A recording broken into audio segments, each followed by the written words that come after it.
Of every person here. So I'll ask the question, and if a person wants to immediately opt into answering that question, they will raise their hand. That is first round. So for first round, people are going to have 2 minutes to respond. Now, after those responses are done, if there are any candidates who have not answered, I will solicit final thoughts at that time. If they haven't answered and they decide by that point, oh yeah, I heard something that made me think that maybe this is something I need to speak to, they have 1 minute to respond. So that kind of makes it fair, but also accommodates people's different kind of learning and thinking styles as well. When it comes to impromptu questions from the floor, we're going to be trying to limit those to a minute in terms of the responses. And all of this is just so that I want to make sure all of your questions get asked, and any of the candidates can respond to a question, but any candidate can also opt out of it. So let's say if Beto had been here today and somebody had a very specific question for Beto, if he didn't feel like answering it, he could just not raise his hand. But if somebody else was like, hey, I want to answer a question about that, they could raise their hand. So that way it's fair for everybody and everybody gets to opt into whatever they need to do. So at this point, and we are streaming, we are going to be trying to make sure that the stream gets shared to various places. Candidates, if you can all introduce yourselves, and if you'd like to make like your opening remarks, candidates have 3 minutes to do so. I guess Cindy seems to have the mic in front of her. Are we good with just Cindy starting and passing it down? Okay, I'm not seeing any objections. Ready to start? 3 minutes, okay. Yep, 3 minutes. All right, my name's Cindy Murphy, and I'm on the ballot for school board. There's not, with this 2 minute time frame, I'm going to talk about fiscal now, because there's just not going to be enough time for the rest of the questions. So at the last board meeting, and by the way, board members receive hundreds upon hundreds of pages of documentation in their board packets every single month. The check register alone is 300 to 400 pages. Fun times.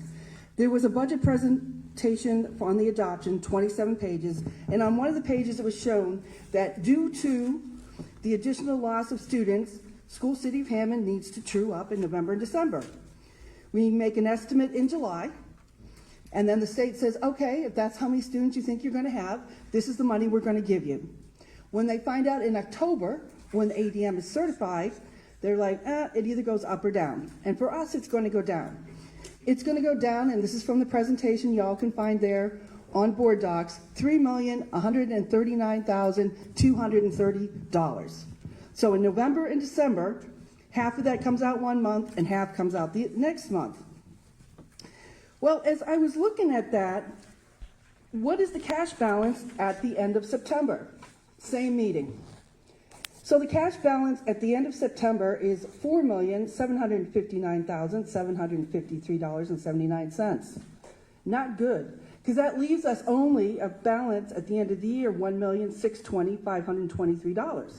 That's not enough to make a 3-month payroll. So let's keep going further. I asked Mr. Kurtz, and I'm like, okay, we're truing up, but don't you mean the revenues for next year will also be lower? I asked him that. He says, no, we're just truing up now. I said, no. 200 páginas y 27 páginas nos dieron de qué fue de lo que perdimos de estudiantes de dinero, porque depende del número de estudiantes, depende de qué tanto dinero nos da el Estado. Ese día que cuentan los estudiantes se llama ADM. Cuando nos contaron este año, fue que vimos que perdimos muchos estudiantes. La cantidad de dinero que teníamos en efectivo al momento era $4,700. Pero ahora perdimos $100,500, $1,500,000, que no es suficiente para pagar a los maestros. Le dije esto al señor Kurtz, que es encargado del dinero. Y dijo, está bien, vamos a pedir otra vez otro préstamo, pero no vamos a pedir lo suficiente esta vez. Al final quiere pedir $4,000 $4 millones para soportar a los dinero que nos falta en enero. Lo malo de eso es que nos van a cobrar intereses, como la última vez. Y al final estamos pensando que vamos a perder otra vez otros 150 estudiantes en el nuevo año 2025.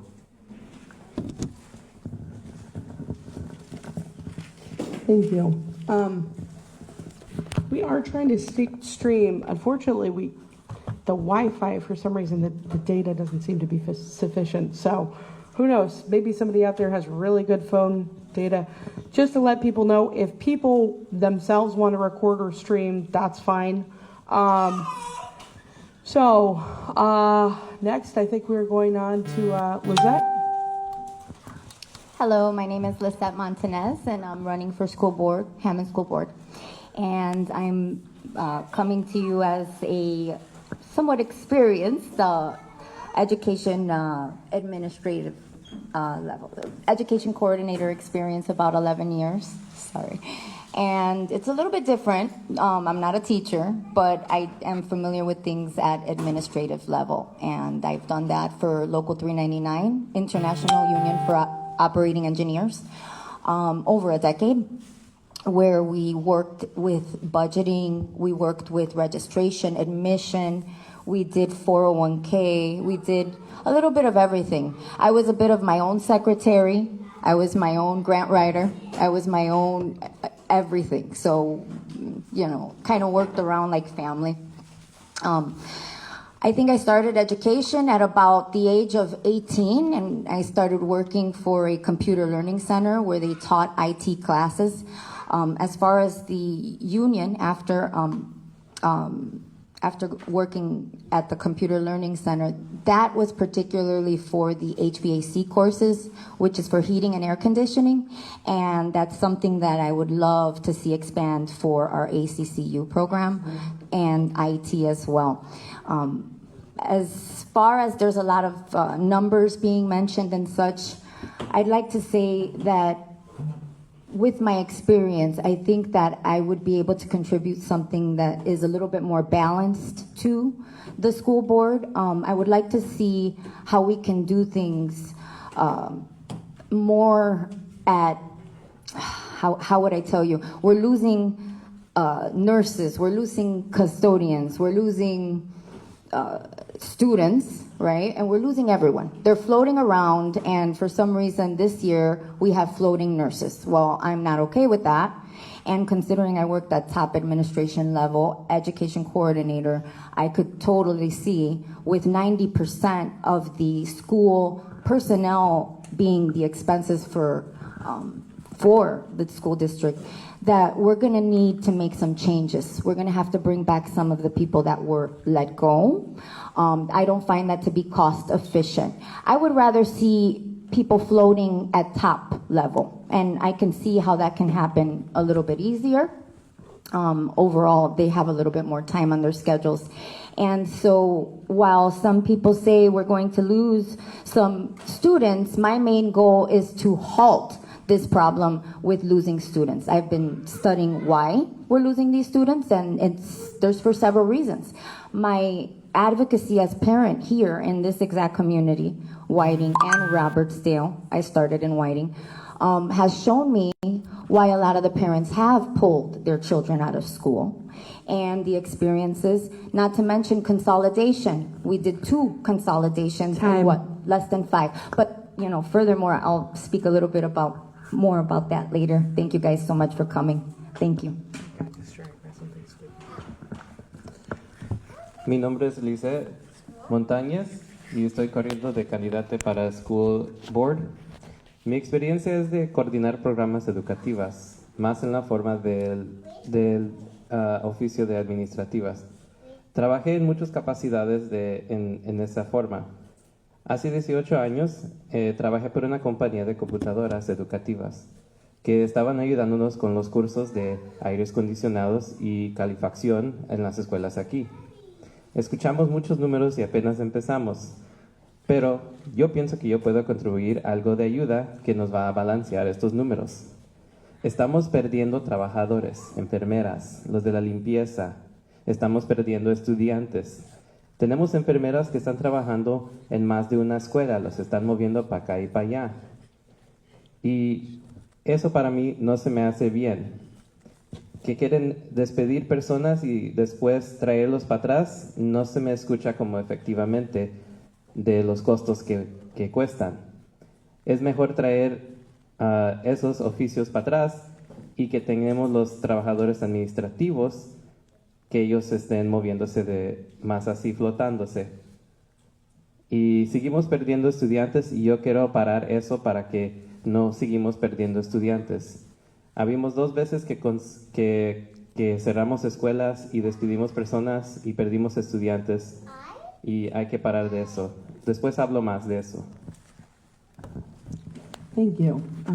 Evangeline, I believe you're next. Hello, my name is Evangeline Stanford, and I'm only going to talk about my qualifications.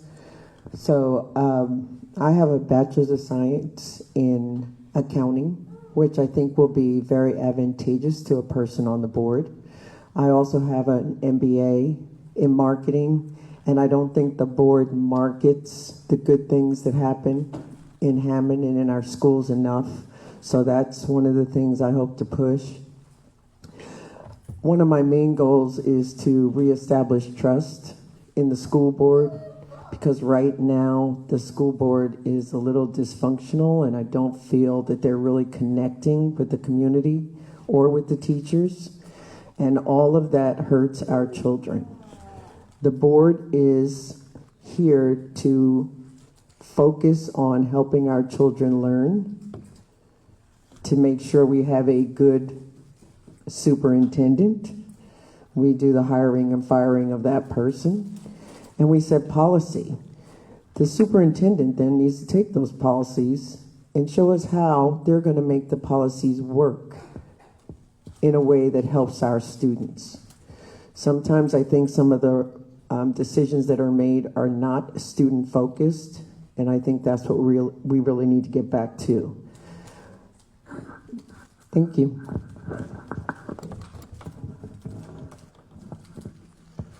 Mi nombre es Evangeline Stanford y yo quiero hablar más sobre mis cualidades que tengo como candidata. Yo tengo una bachillerata en financieras y también en marketing, que es como sacar la mercancía adelante para que la gente ve lo que estamos haciendo. Y eso es algo de lo que yo pienso que este board no está haciendo mucho. No están trayendo a luz los programas y las buenas obras que están pasando en esta escuela comunidad. Mi meta es regresar la confianza al board y a las escuelas, para que nos tengan más confianza los padres y para no dañar a los estudiantes. Nosotros somos los que agarramos y despedimos al superintendente. Nos deben de enseñar el superintendente cómo van a ayudar a los estudiantes con las pólizas. Y esas son lo que yo quiero, mis metas de lo que yo quiero hacer en este board, si me eligen. Thank you. Melissa, go ahead. Hi, I'm Melissa Guetta. I am a parent. I'm a former teacher. I'm a PTA president currently of the council PTA for all of Hammond. I won't take too long on this question because I answered a little bit of it in one of the questions that was asked. But I'm running for school board to help not only my students, but all of the students. It really does take a village to raise a child, and I believe if I can help with that village, I would like to. So I will answer more of the questions in the question. As you can see, I have a toddler who likes to be involved. I'm a mother to a toddler. Answer the question. I have 3 stepsons who one is in Burns Hicks currently. He was affected by the consolidation, this last consolidation. He went to Irving for 1st through 3rd grade, and then he was affected, so he switched schools. And we have one who is a freshman at Hammond Central, and we have one who graduated last year from Hammond Central, who is currently in Indianapolis. And he was affected by the first consolidation from Clark, and I was speaking with a couple people up here earlier. We moved to Robertsdale, literally a half of a block away from Clark, for our boys to be able to go there, and then they closed it. So we've been affected multiple times. So I understand the concerns, and I hope to address them further in the follow-up questions. Mi nombre es Melissa Güera. Yo soy un padre, fui maestra y soy miembro del PTA aquí en las escuelas. Estoy corriendo para ayudar a todos los estudiantes. Toma toda la comunidad para crear niños y yo pienso que eso es porque estoy aquí. Aquí tengo a mi hija, que es una niña que va a entrar a las escuelas muy recientemente. Y tengo otros hijastros que les afectaron cuando cerraron las escuelas. Mi hijo que estaba en la Irving lo movieron a Burn 6. Tengo un hijastro que estaba en Hammond Central, que ahorita ya está en Annapolis, pero le afectaron cuando cerraron las escuelas.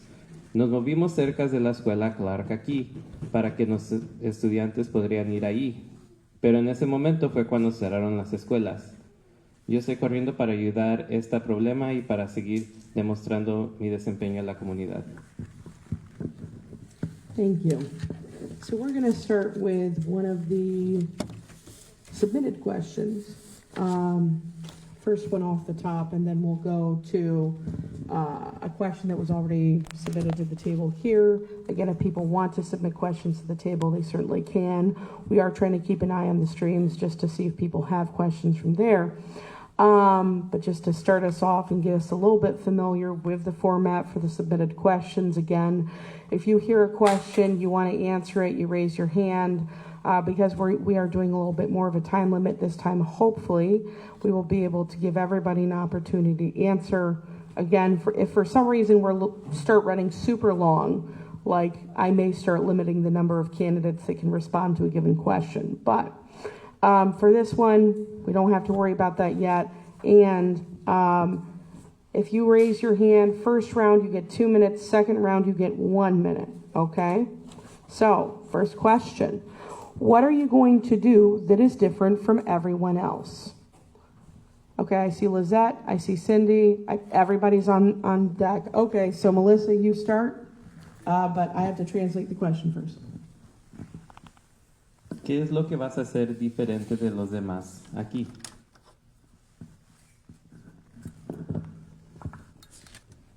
Did you ask the question already? Oh, yes, I did. I can ask it again. What are you going to do that is different from everyone else? That is the question. All right, if I don't write it down, I will ramble. So I wrote my answers down, so they will be hopefully short and sweet. This one definitely is. I cannot speak to what everyone else will do, but I will continue to do what I'm already doing. First, I will listen. Second, I will study, research, and ask questions. Third, I will take action. I told you that was going to be short and sweet. No puedo hablar sobre los otros candidatos, pero lo que yo puedo hacer es decirles que voy a escuchar, voy a investigar y voy a ver qué recursos necesitamos para hacer lo que necesitamos usar para estas escuelas. Okay. I believe I'm the only one who's running that is retired. So I have a lot of time that I can dedicate to working on the school board. I hope to get into the schools more often. I want the principals and the teachers and the students to know my face. I don't think enough of the board members get out into the schools and actually talk to people in the schools or in the community. So those are the things I hope to do. I'm also bringing, since I am not in education and I don't have children in the school system, I am paying taxes for schools like everybody else. So I would like to know how that money is managed. So I bring my budgeting skills as well. And I also bring a non-education way of looking at the board. I worked with a lot of teams in the jobs that I've had.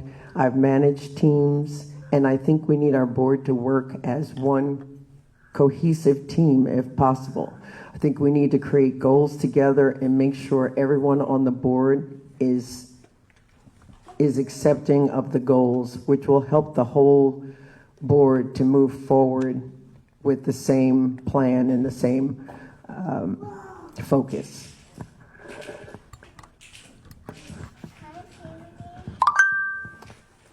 Yo pienso que soy la única candidata que está retirada al momento. Yo quiero estar más involucradas en las escuelas. Quiero hablar con todos, los maestros, los administradores, los estudiantes y los padres. Yo pienso que no se están viendo mucho los board members en las escuelas y yo quiero cambiar eso. Yo traigo otra perspectiva, una que no tiene hijos en las escuelas, pero sí estoy pagando taxes y quiero saber cómo se está usando el dinero. Yo he navegado equipos y lo que yo pienso es que necesitamos trabajar en equipo aquí en el board para pasar mejores condiciones para los estudiantes, pero también trabajar en equipo con el equipo administrativo. All right, Lisa. I'm gonna stand because I can't with this. What am I gonna do different here? Well, I actually have been doing things from behind the scenes, and I've been dissecting, I like to call it dissecting, digging for information because the budget is seemingly the concern. There is a rivalry that's happening here that I would like to stop between property owners and staff and such. We need to create a bridge, okay? What is this branching from? Well, the root of the problem is that the budget is mismanaged. And when I look at it from the angle that I can see from federal and state funds, I see that there's a lot of money that has been mismanaged in several areas. Okay, so how do we fix this? We're going to fix the budget. We have to prioritize the teachers around first the budget and bring it back to the children, right? Because we have so much talk about ADM and how much and the money follows the child. Well, let's invest in the child. This is my child right here, William Montanez, by the way, 17. I just pulled him out, sadly, on August 19th from our school district because they didn't have supports. But I realized that they don't have supports in many areas, not just special needs and areas where kids need IEPs and such. So we want to make sure that we have the programs and the supports that they need.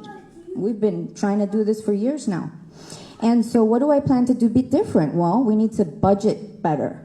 We're not going to just throw money. They're not going to just ask. I'm also a property owner, by the way. 12 years in Hammond, and I started out here in Whiting 20 years ago. Well, I look out for everyone. And this is a domino effect. When somebody makes a bad decision at 41 Williams, guess what? It falls upon everyone. But I also have found that there are some great things that we can do in order to accrue the money and the budget that we continue to talk about. Primarily, we're going to bring that back to the kids and make sure that they get educated. And so what will I bring differently? I am going to make sure that we start focusing on the children. And that's, thank you. Thank you.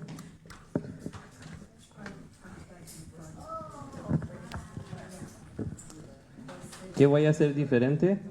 Bueno, aunque no sabes, atrás de las escenas yo he trabajado e investigado mucho de lo que está pasando aquí en las escuelas. Y lo que yo pienso al momento es que no quiero ver estas diferentes sectas de dueños de casas y comparando con las personas que tienen niños en las escuelas. Hay que hacer un puente y navegarlo todo juntos como un grupo. Yo veo cómo está llegando el dinero del federal y estatal y no se está administrando el dinero bien. Mi hijo está aquí y les quiero decir que yo lo saqué de las escuelas porque no hay los soportes y los programas que necesitaba tener para ayudarlo. Eso es lo que necesitamos, los programas y soportes que sí trabajan. Hay que ver un presupuesto del dinero, de cómo se va a usar mejor y cómo lo vamos a navegar. Yo he tenido una casa aquí de 2 años en Hammond y hay muchas cosas que quiero ver que se cambien. Thank you. Cindy, I think you're next. 2 minutes. All right, I will continue to read my whole board packet and submit questions ahead of time.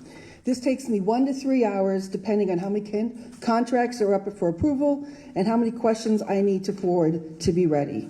Why is this important? So, for instance, at the last board meeting, there was a contract for speech therapy. One board member asked about who will this contract serve?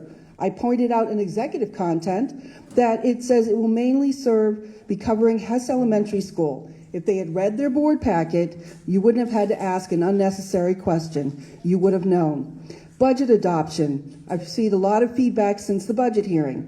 I let the administration know the feedback and asked them the questions, told them ahead of time the questions I was going to ask.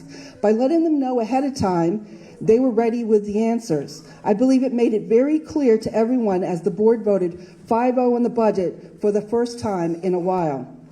Last year, someone abstained instead of voting. So this is very good how we got all the information out. Leslie asked the hard fiscal questions, which I talked about ahead of time in my first question. It was stated we need to true up, but what happens to the next 6 months? Make sure that you're voting for someone who does their homework. And I was ready for the board meetings and to ask the hard questions. Thank you. Voy a continuar a leer todo lo que nos dan y someter mis preguntas en tiempo antes de las juntas. Por ejemplo, tuvimos un contrato de speech, de terapias de hablar, de donde a quién iban a ayudar. Y unos estaban preguntando, pues, a quién iban a ayudar. Si lo hubieran leído, podrían ver que era para la escuela Hess. Cuando venimos preparados, tenemos mejores juntas y no haciendo preguntas que ya se deberían de haber hecho. El otro día votamos 5-0, que fue la primera vez en mucho tiempo que votamos como grupo el board. Alguien más en otra vez no votó. Por favor, vote por alguien que hace su trabajo y hace su tarea. Thank you. So, we had a question from the floor. Responses can be, I guess we can do 2 minutes to these too. I know I had said 1 minute ahead of time, but we'll do 2 minutes for floor, 2 minute first round for things, and then 1 minute for the others. But what would you do for special ed students? 2 minutes. Who wants to respond? Okay, Lizette, and keep in mind because it's a floor question, you only get one go. Okay. La pregunta es, ¿qué vas a hacer para los estudiantes de educación especial? Oh, so I've actually had to study some special education law, which I think is probably one of the hardest ones when it comes to education. I'll read your bylaws, conduct, but this one is hard. So working with IEPs, I actually am familiar with and what happens is that we need to get the special education department in order. We need those IEPs to be well written because we have a flux, you see, in the teachers. And other people are accessing the contract, and that might not be available to subs by law, but there has to be an at a glance that tells specifically what's going on, how to help the child. I can see how difficult that could be in a classroom of 35 and up, and getting to know a child on an individual basis is extremely important. So in my experience, working and helping and vouching for children of special needs, many, you come to find that what they need is what every child needs in this district, and that is the individual attention given to them, getting to know their strengths, and pushing them to the limit. The self-esteem of the children, I'm very concerned about that, okay? I see children with honors, they're not too excited walking around. We want them to thrive. So when their confidence is up, they will do academically. They will be able to, socially, emotionally, and academically engage. And I don't think that we're doing our best to do that. So I would be helping extremely with the, not just the special needs, but I do have experience in it that I think will benefit every child that we have in the district. Thank you. Thank you.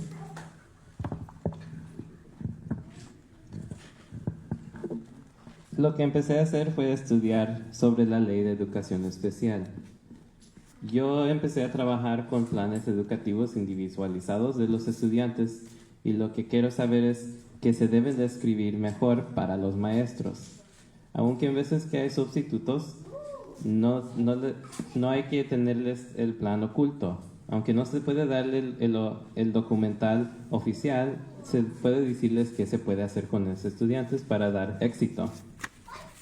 Lo que sé también es que lo más importante de educación especial es darle la atención individual de cada estudiante.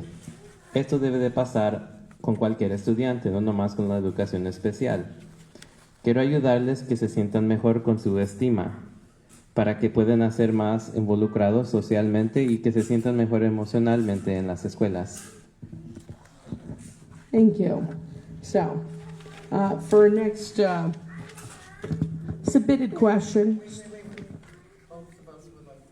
Okay. So it seems like we want to do 2 rounds now for even floor questions. Is that correct? Okay. If everybody's okay with it, I'm willing to do it. Oh, you raised your hand? I didn't even see that. Oh my goodness. This is why I try to say the names. Okay, so yes. So, sorry Melissa, if you raised your hand, I didn't see you. So then you will get 2 minutes. And then anyone else, I think you wanted to answer as well. Cindy, were you trying to get on? And you guys were trying to get, okay, for 1 minute? Okay, okay.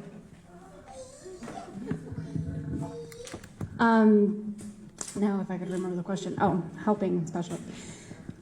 As a teacher, what I tried to do with the special education, with IEPs, first is communicate with the parents. And for anybody that doesn't know, I know obviously the person who asked this probably does. They have a teacher of record, a special education teacher who's assigned to their case. But sometimes things fall through the cracks, and that's what happens a lot of times, to be honest. And it's not just our district, because I experienced it in the district that I taught in. And if a teacher leaves or things aren't followed up with correctly, there are case conferences and meetings with administrators there's supposed to be a schedule that is followed. They're supposed to meet every so often. They're supposed to keep everything updated, but obviously that doesn't always happen. So that would be my first thing, would be to communicate with the parents, which is what I did as the teacher, because that helps the teachers to know that. There are modifications and accommodations that need to be made on certain IEPs, which is an individualized education plan. So that is where the individualized comes in. Every student needs different things. Some are not as extreme, so some are much easier to accommodate, but there are some that need much more severe accommodations and modifications. So communicating with the parents is what I do as a teacher. So I think on the admin side, as a school board member, I would want to make sure that those things are not falling through the cracks, and make sure that everything is being updated as it should be, and make sure that staffing is updated as it should be, and that we are making sure, I know I spoke with the person who I believe wrote this question, when it comes to physical therapists and different staff that needs to be there for special education. I know I spoke with a... Time. Sorry. Cuando fui maestra, lo primero que yo hacía con los estudiantes que tenían educación especial era comunicarme con los padres. Cuando hacen estos planes, ponen un maestro de recuerdo, que es el maestro de educación especial. Muchas cosas se van sin pensar. Hay cosas que pasan y que no deben de pasar, como se va alguien y ya no siguen con el plan. Esto pasa donde quiera. Cuando yo trabajé en otros distritos también pasaba como en Hammond. Pero hay un horario que se debe de pasar legalmente cuando un padre quiere una educación especial para su hijo. Hay muchas acomodaciones y modificaciones que se puede hacer para su plan educativo. Yo hablé con el que puso esta pregunta y sabemos que hay un problema con las terapias en Hammond, Indiana. Thank you. Yeah, and I think Evangeline 1 minute and then Sydney 1 minute. Okay, cool. If I understand correctly, some of the special needs children are back in the general classrooms, which makes it even more difficult for them to get their individualized attention. That's something that I think the board needs to look at, to give them smaller classes possibly, so that they can get the attention that they need. I also heard from one parent that getting transportation for their special need child to school was becoming a problem. And these are children if they're children in wheelchairs, how are they supposed to get to school? So I think that might be something when we're looking at like the school bus issues that already exist. We might need to look at busing for special needs children as well, if that's needed.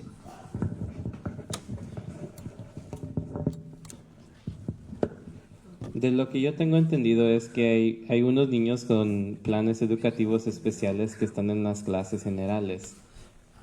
No pienso que eso les está ayudando, porque no les pueden dar la atención especial que necesitan.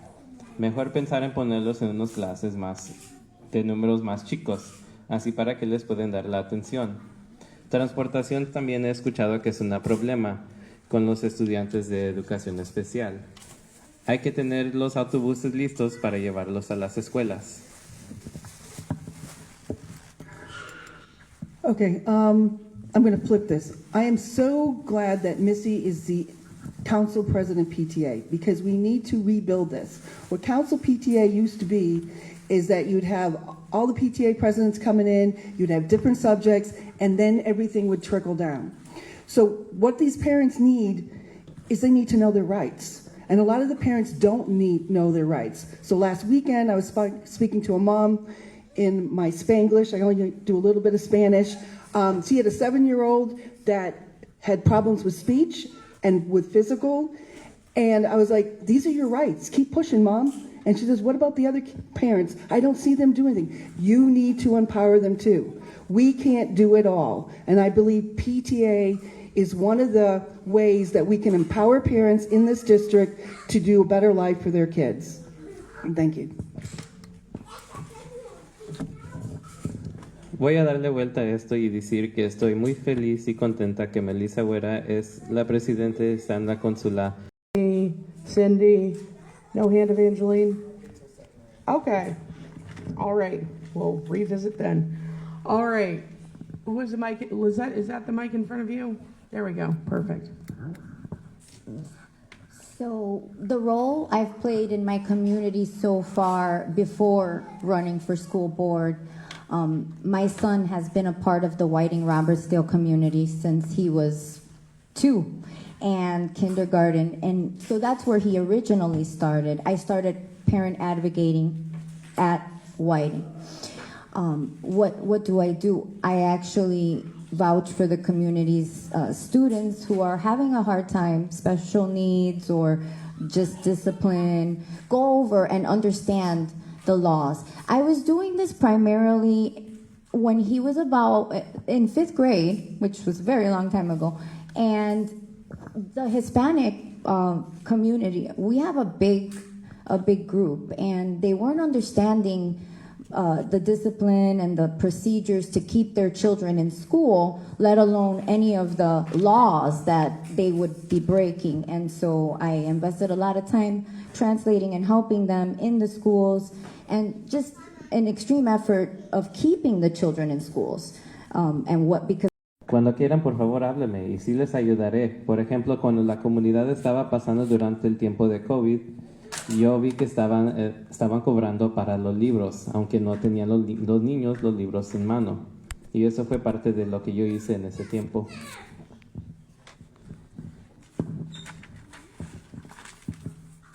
PTA. From room mom to Morton High School president to legislative chair, PTA helped me be the person that I am today. I also found my niche in extracurricular, and I just love learning along with Scott Middle School. I was there when the first team competed down in Indianapolis, Science Olympiad. all the schools I did Science Olympiad, state chess team. I'm currently on the state chess board because they still need a champion on that one. And we have up to 700 kids that compete yearly up here in Hammond. I volunteered so much during that time at Scott Middle School and Harding and Morton High School that I was awarded the Mayor's Outstanding Parent Volunteer of the Year Award. I participate in lots of committees. I'm currently on the High Ability Committee, which is something, high ability is something we don't really pay attention to because all we hear about is the kids that don't make the test scores. We need to make sure they're making growth just as much as everybody else is. I make sure that I attend every single professional development I can, whether it's with teachers, administrators, ISBA, NSBA. Those type of things help me be a better school board member. My thirst for knowledge will not be quenched until I die.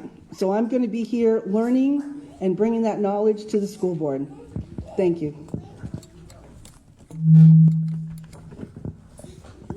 Empecé con PTA. Fui mamá de salón, fui presidente y con eso me ayudó a empezar con todo esto de las escuelas. Me encanta estar involucrada con los currículos extra de los estudiantes. Por ejemplo, el equipo de los robots de Legos, las olimpiadas de ciencia y el ajedrez.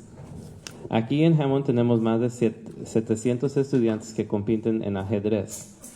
Cuando estaba ayudando con Scott and Morton, me dio la ciudad un reconocimiento por ser un padre bien involucrado en las escuelas. También soy parte del grupo de habilidades de altas capacidades, que no les dan mucho la atención aquí en Hammond. Siempre se enfocan en los niños que no están llegando a las metas de las calificaciones de las pruebas que nos dan, pero estos niños que tienen sus habilidades también les deben de prestar atención. Yo soy alguien que sigo aprendiendo aunque no quiero. Aprender es parte de mi vida. Me encanta estar aprendiendo con los estudiantes, aprender con los maestros en el desarrollo profesionales que les ayudan. Y aunque quieran o no, yo voy a estar aquí aprendiendo más.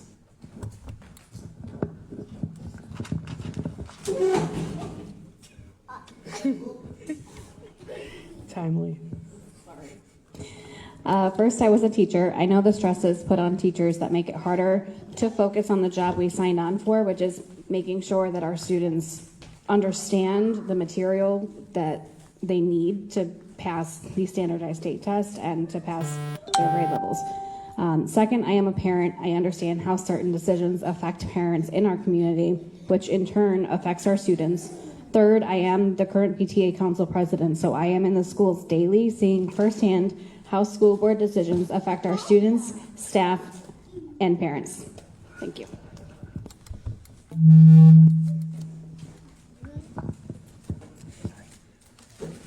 Fui maestra y yo conozco el estrés que tienen los maestros que enseñarle a los estudiantes de lo que deben de saber para lograr éxito en esas pruebas grandes. Yo estoy en las escuelas diariamente y yo estoy viendo de lo que hace el board, cómo está tomando efecto en las escuelas. Evangeline, you wanted 1 minute? I don't have any children in the school system.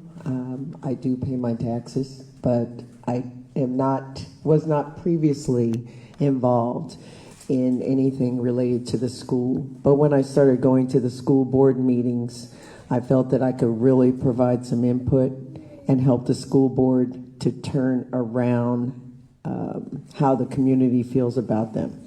And I think I can really contribute to that. I do things in the community that may not be school related. I have worked with Haven House. My mom and I make quilts for them. I do like hundreds of scarves. I make hundreds of scarves for kids. I'm doing little like love packages for our homeless kids. So it's not directly related to the school system, but I am involved. I also work with Northwest Indiana Food Bank, and I deliver meals to seniors. So I do try to get involved as much as I can. Thank you. Aunque no tengo niños en las escuelas, yo sí pago mis taxes. Cuando empecé a ir a las juntas del board, fue cuando noté que la comunidad estaba diciendo algo diferente de lo que estaba pasando. Yo he ayudado en la comunidad, por ejemplo, en Haven House, con mi mamá, he hecho cobijas con ella. También he cosido bufandas para los niños en la comunidad, muchas bufandas. También he trabajado con los bancos de comida para distribuir comida no nomás a todos, pero más también a los ancianitos que necesitan ayuda. All right. To pivot to one of our. All right, who wants this one? Missy, Lizette, Cindy. Are you just going to second round everything? Okay, that's right. I mean, you have a strategy at least. Go ahead, Melissa.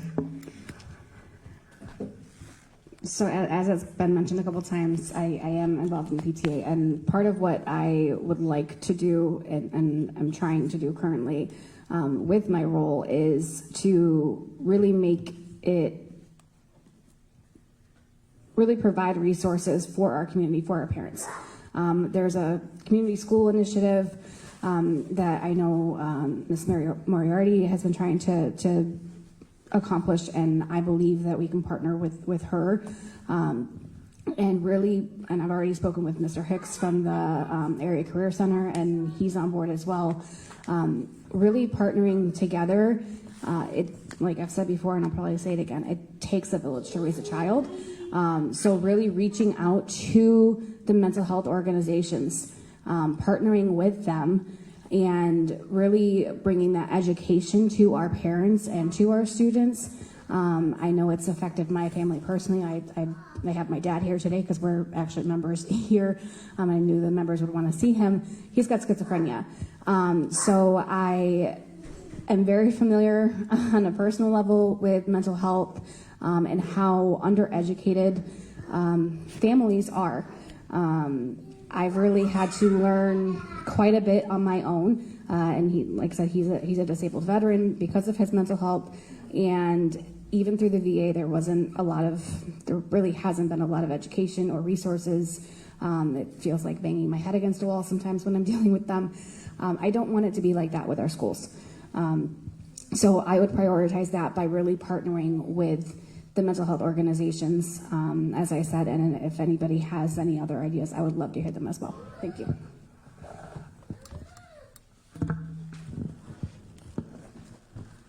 Ahorita estoy involucrada en el PTA y lo que estoy haciendo al momento es buscar los recursos para dárselos a los padres.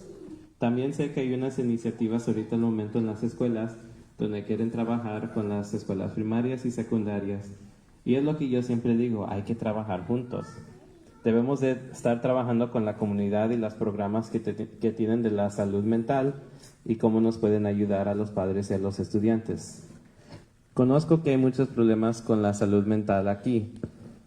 Por ejemplo, mi suegro que tiene esquizofrenia, él es un veterano y hemos tenido muchos problemas para que le den los recursos y soportes que él necesita.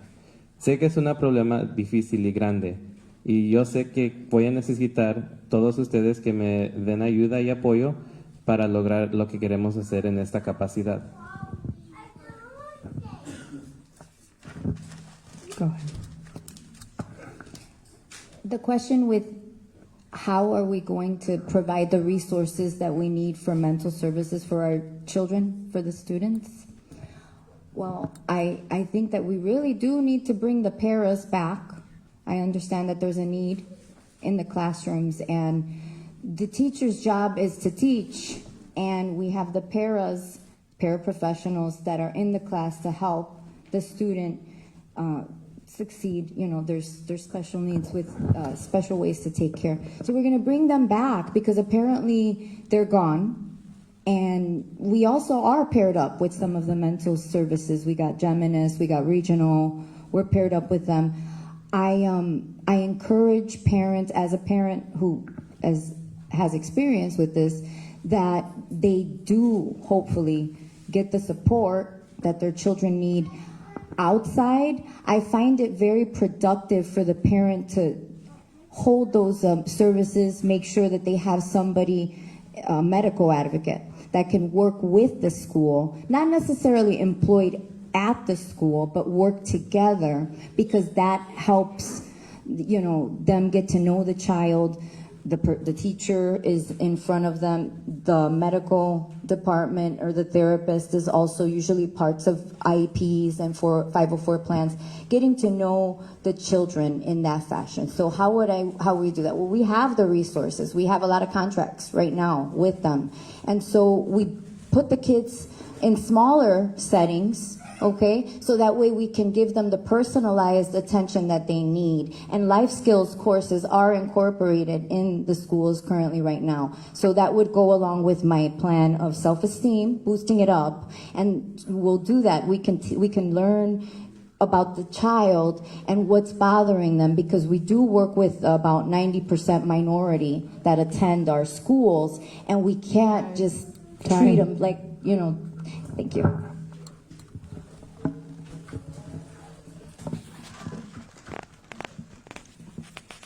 Preguntan cómo vamos a darle recursos para los padres y estudiantes. Lo que necesitamos es regresar a los paraprofesionales, que son los que ayudan en las clases con estos niños. Necesitamos dejar a los maestros que enseñen. Cuando estaban ellos, los ayudaban mucho a los estudiantes. Hay que regresarlos a los salones.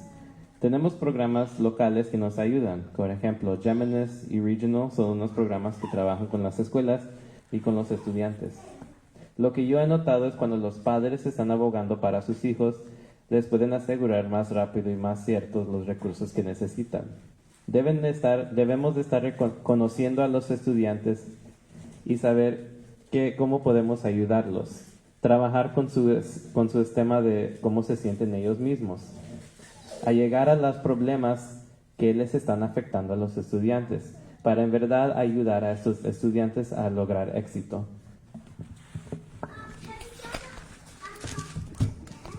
All right, first off, social emotional learning is required. It's state law. At our board policy that we did before, we've got some board policy that needs to get approved, hopefully gets approved on the 19th, which is going to reinforce some of the things you're hearing discussed tonight, because we have to do it. One of the things we found out after that meeting is we have a lot of software, but it appears none of the parents know about it.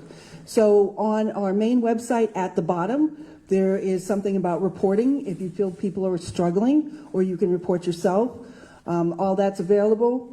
There's also software when students upload to Google Docs, there's certain trigger words, and if those happen, that is going to let people know that maybe we need to go check out this child.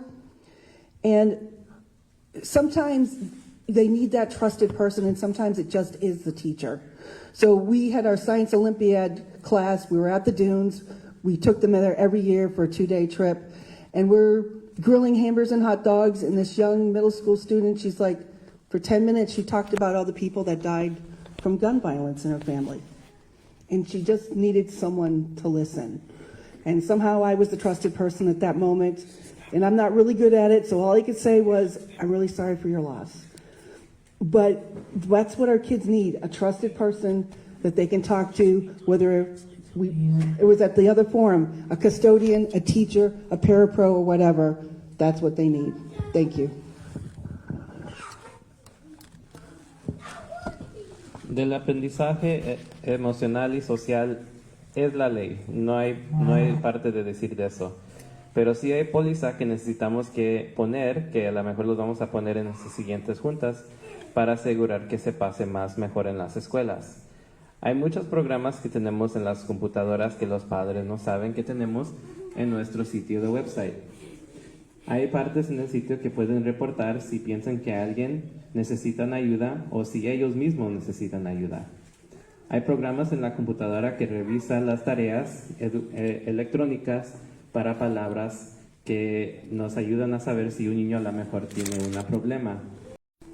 People due to COVID, but I think what we need to do, if we haven't already, is identify how many students have been affected. And I mean, teachers and other administrators are probably affected as well, so that we can assign the resources appropriately and make sure that our school resources are working with the parents so that they get their assistance through the school, which is nice if we have that, and through the at home as well, because I think you have to combine both of those in order to really help children through these difficult times.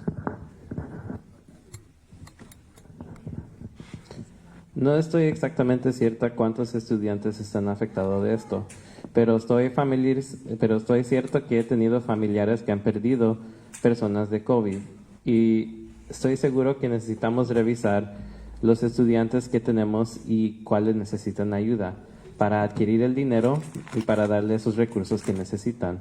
Debemos de tener esa conexión entre casa y escuela para asegurar de lo que está pasando, si les está funcionando.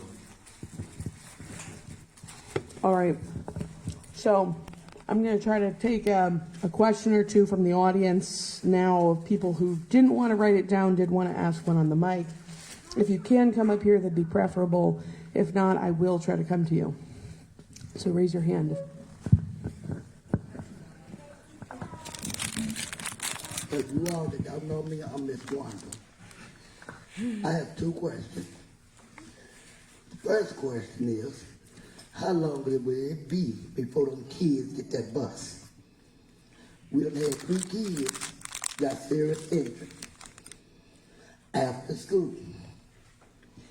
Now the second question is, y'all talking about letting the kids trust y'all.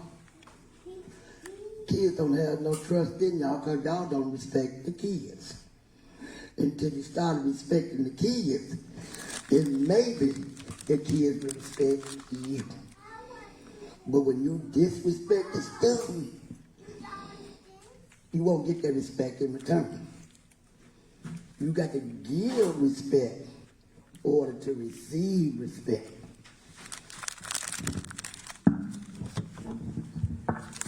Tengo 2 preguntas y cosas de decir. La primera cosa es, ¿cuándo vamos a tener los autobuses para los niños? Hemos tenido ya muchos accidentes de los niños que están atropellados o les han pegado carros. Y la segunda cosa es que hablan sobre cómo los niños deben de tener la confianza en ustedes. Pero lo que yo pienso es que el respeto se debe de dar primero a los estudiantes. Ya después, con el tiempo, los niños regresan ese respeto a ustedes. Okay. So I think it'd be good maybe to split those into 2 different questions. Are we good with that? Because they really were 2 questions. So shall we start with the bus question first? First round, 2 minutes. Who wants it? Show of hands. Okay, Missy, Lizette. All right. Whoever has a mic in front of them close enough. I think it's Missy. Here we go. Melissa. I can't answer as to when transportation will be prioritized, as I'm not currently on the board, but I do know it's a priority. For me, if I get on the board, that is top priority. While I'm not currently on the board, I have been doing everything in my power to study, research, learn, talk to the right people.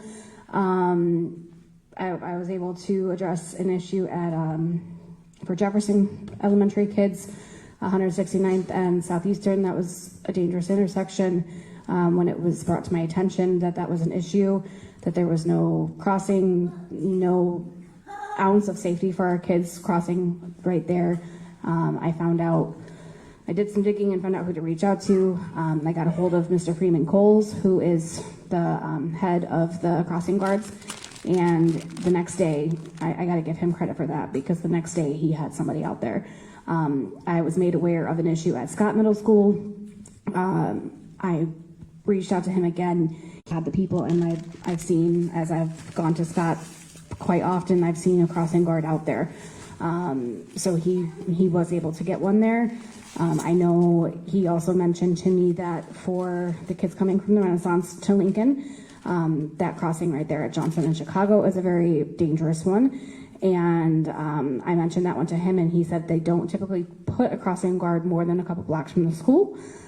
So I found out how to go about it through the city, and that actually should be addressed this week.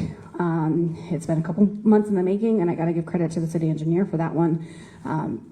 He put the bids out and put it in front of the capital improvements, put it in front of the Board of Works. They're going to get a couple lights there and a crosswalk. Something is better than nothing. I know the job's not done, but there's going to be something there very soon. Calumet Avenue, I know there's another issue there. There was a kid hit there. I also reached out to the city about that one. He did let me know that one's a little bit. You said time? Yeah. I'm just gonna say, Mi prioridad de estar en el board es agarrarnos más autobuses, pero en el momento que no he estado en el board, sí he hecho todo lo que he podido para ayudar a este problema. Aprendí y hablé con las personas que necesito para ayudar con este problema. Por ejemplo, en Jefferson me di cuenta que no tenían alguien para cruzar a los niños en una sección. Hablé con el encargado de las guardias y el día siguiente trajeron una guardia y hemos tenido a esa persona allí. También en la escuela Scott Middle School teníamos una pasada donde los niños no tenían una seguridad de cruzar la calle. El encargado me dijo que de los niños de la secundaria no les ayudan mucho porque ya son más grandes, pero como quiera sí pusieron a alguien ahí para ayudar a esos niños. Los niños que están en el edificio para asegurarlos que crucen las calles, dijo que no podía porque estaba muy lejos de la escuela. Pero la ciudad civil, cuando hablé con ellos, sí empezaron a hablar conmigo y a hacer un plan para ayudar a los niños del edificio Renaissance. El ingeniero de la ciudad empezó a planear y a poner luces y signos que van a poner allí para ayudar a esos niños del edificio Renaissance. También supe del niño que atropellaron por la Calumet y eso también fue un problema grande.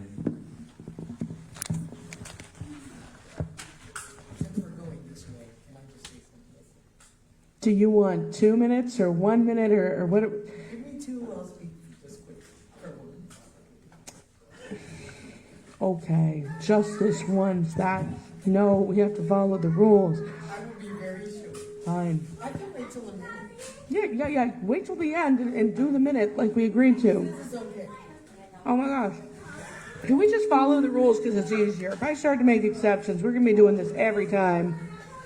Following the rules, okay. First, I want to say thank you to the ones who have stepped up. They may not be here, but maybe they're listening because we do see some principals, some staff members here at Franklin stepping up as crossing guards. I drove by Harding and I was pleased to see them helping out the elementary kids there just last Friday. Amazing.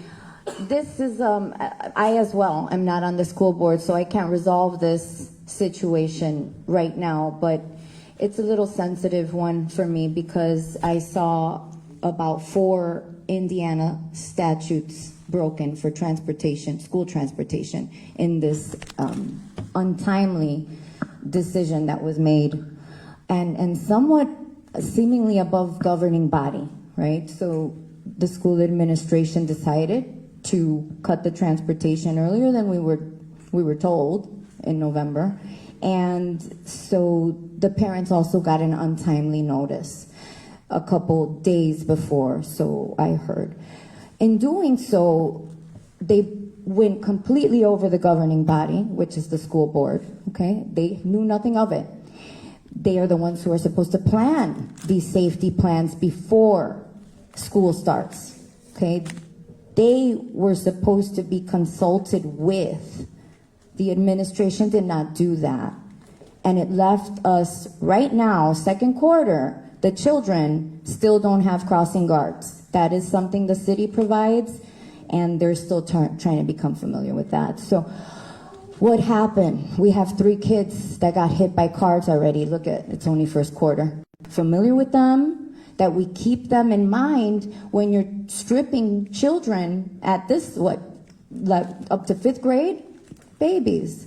And we need to make sure that the path is okay. We got train tracks, we got lots of things. So the safety plan was bypassed. It's still not there, and somehow there's so many distractions that nobody's focusing on the safety of our children. So this will go back to my concern with preventative measures. If you're going to redistrict the elementary, let's take preventative measures. Thank you.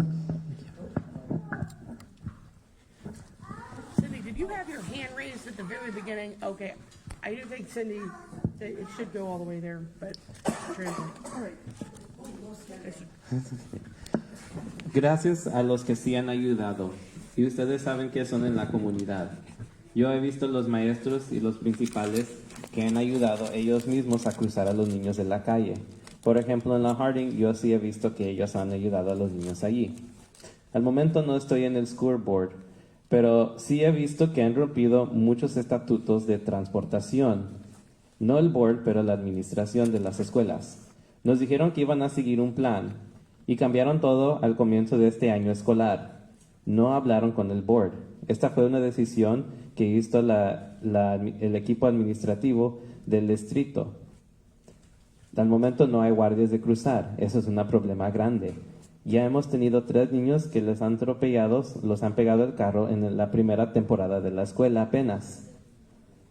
Hay muchas cosas que no están pensando en la seguridad de los niños. Cuando cambiaron los distritos de las escuelas, deberían de poner medidas preventativas para ayudar a los estudiantes a cruzar las calles más seguramente y tener su seguridad en primera parte. Thank you. Cindy, go ahead. I have to address the boundary part. So secondary, absolutely no changes in boundaries whatsoever.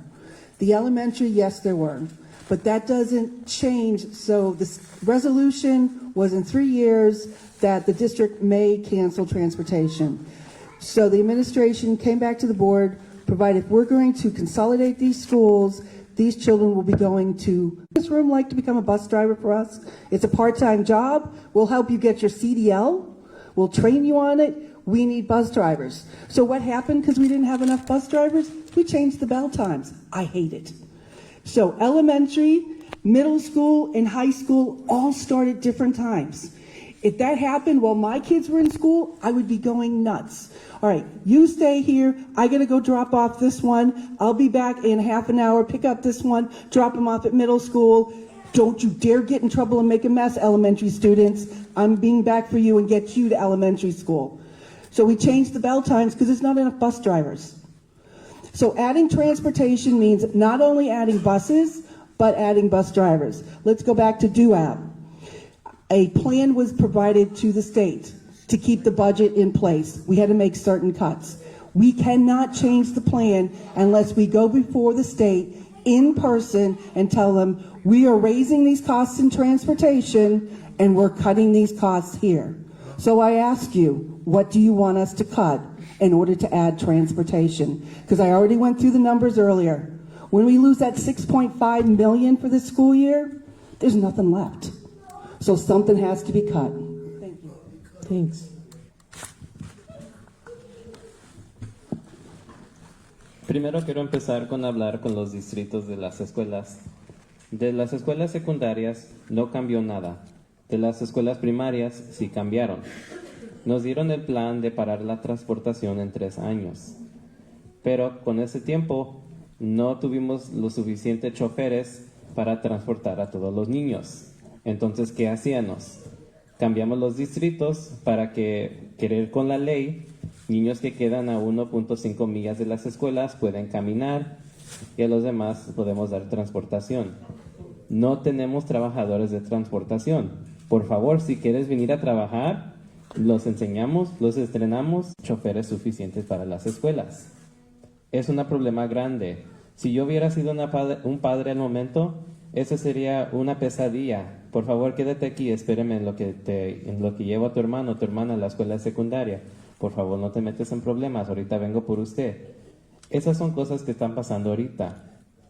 Lo que yo sí les quiero decir es que no tenemos el dinero un momento para hacer unos cambios drásticos. Lo que necesitamos hacer es pensar y hablar que vamos a cortar para tener este programa de transportación. Necesitamos cortar algo porque no se puede salir el dinero del aire. ¿Qué vamos a cortar para tener este programa de transportación? Okay, 1 minute, Angela. Okay, can we please go back to the mismanagement of the money on the board? I can't believe we cannot find enough money to get buses for elementary school children who are walking, some past pedophiles, on their way to school. And when winter comes and it gets cold, we're going to have kindergarten children walking to school. Some of their high school sisters and brothers have to walk them to school, and then they're late to their own school. So this is a rippling effect with the buses. We really need to find, and some people on the board are trying to find some money for these buses. So I don't think it's impossible to find the money for the buses, but I think it needs to be a priority to keep these kids safe on the way to school.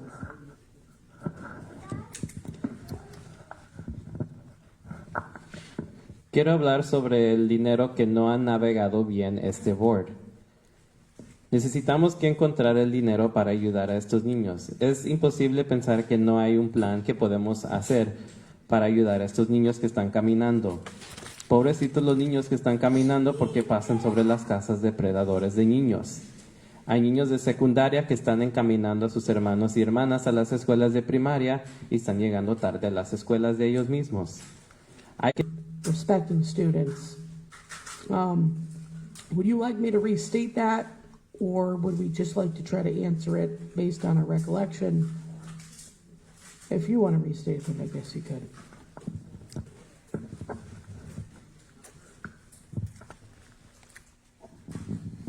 Why I said that is this.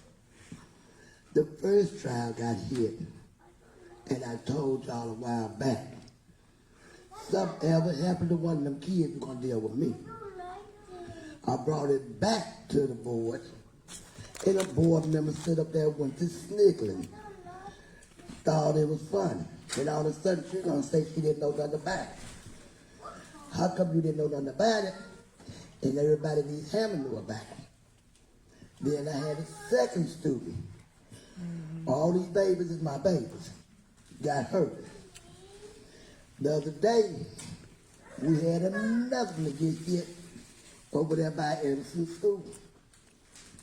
So you gonna tell me why you sitting up there saying that you care about these babies and you don't? All you worried about is hitting that gap.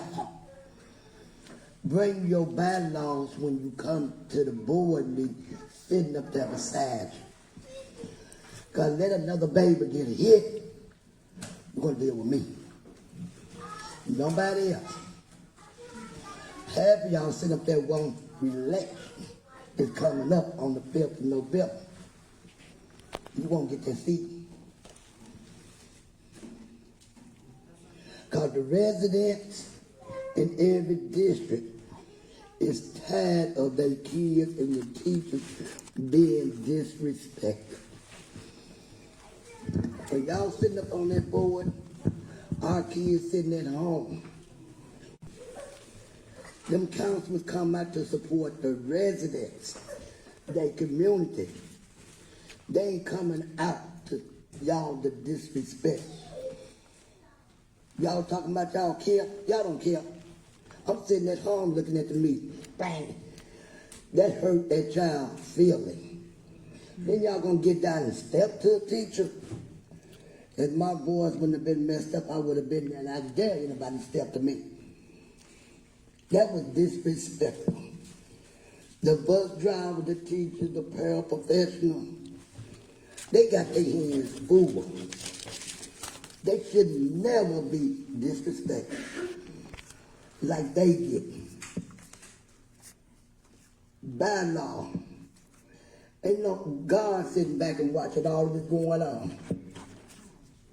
Everything going on is a reason and a purpose. Y'all talking about them kids that go to Lincoln.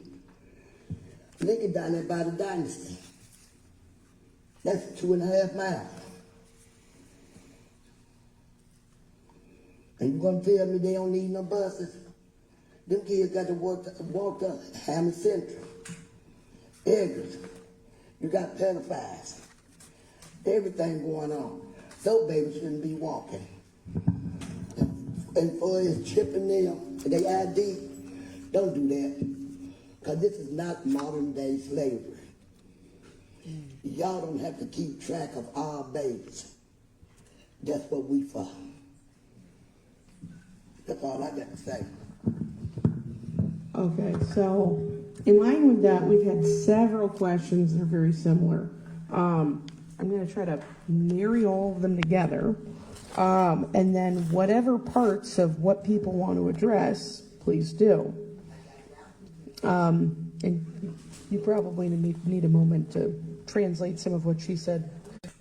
Thankfully, I too am not doing public comment at a board meeting right now. So on this mic, I'm going to say, I am not okay with making disparaging comments about people's comments or questions. That is not what this power differential is. If you have more power than the average community member, you will not make a disparaging comment about a community member in this space. So let's just reiterate that. Thank you. Now, I am going to review all these kind of questions together with what, okay, we'll come up and, is it in line with the questions? Different question. Okay, we'll get to that question after these, okay? Do you want to write it down or do you want to say it in the mic? Okay, okay. So, and keep in mind, I am trying to be mindful of time. We have this space for a while, but I know y'all have places to be. Y'all may have places to be. I am trying to be timely about this. But, so in line with what was already said, there's also a question that is, how will you refrain from disparaging other board members even when you disagree? Currently, cheap shots seem to be the norm. We have another one that says that there's been a lot of talk, I guess, in the media about the school board meeting and asking what people believed, candidates here believed was the problem that led to that incident. And then there's one more. Yes, that was very politic phrasing, incident, or I guess incidents, or attempted incidents. Anyway, and then there's one more that says, and this was specifically addressed to Cindy, and of course Cindy has the right to answer or not answer any part of any of these questions, just like everybody has the right to ask questions. Cindy, why do you violate parents' rights at school board meetings? That was one that came in from online. So, people, who wants to answer any part of any of those questions? The overall gist seems to be respecting parents at meetings, respecting each other at meetings, getting along as a group, working with other board members, being respectful to parents and students. Okay, I see Melissa has a hand for first round. I see, okay. All right, 3 of you. 4 of you? Okay.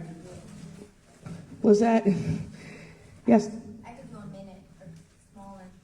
Okay, but everybody's just going to do first round then. Everybody gets 2 minutes. Good luck. Sorry.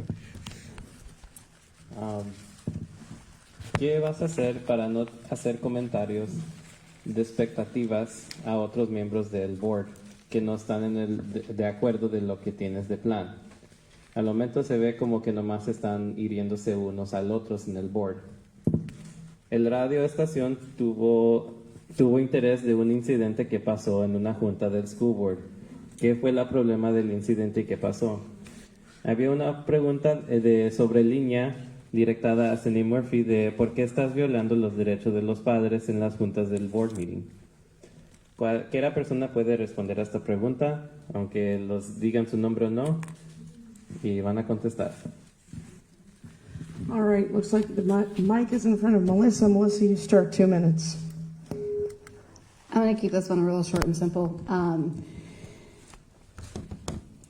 I have kids that are young, and I teach them the same thing that I was taught when I was young. Treat people how you want to be treated. I think that would answer every part of every question that came in. If we just remembered what we were taught as kids, it wouldn't be hard.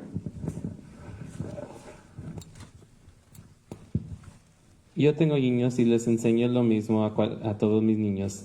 Trate a otros como quieres que te traten a ti. Es simple así, para tenerlos el respeto. I would just like to say that there was a time where the school board was respected, and that no longer seems to be the case.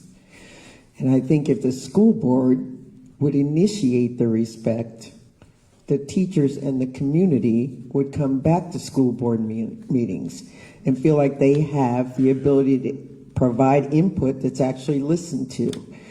I've been to many school board meetings where people have talked about issues and things that they want answers to.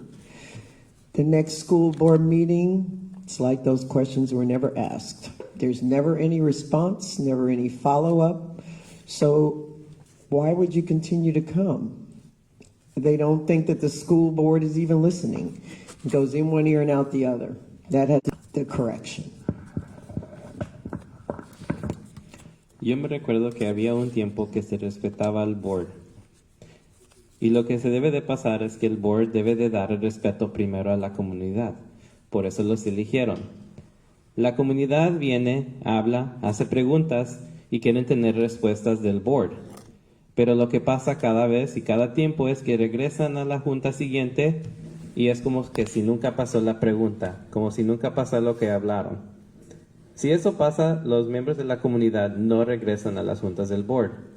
Como dijo Melissa, hay que trabajar, hay que dar respeto uno al otro.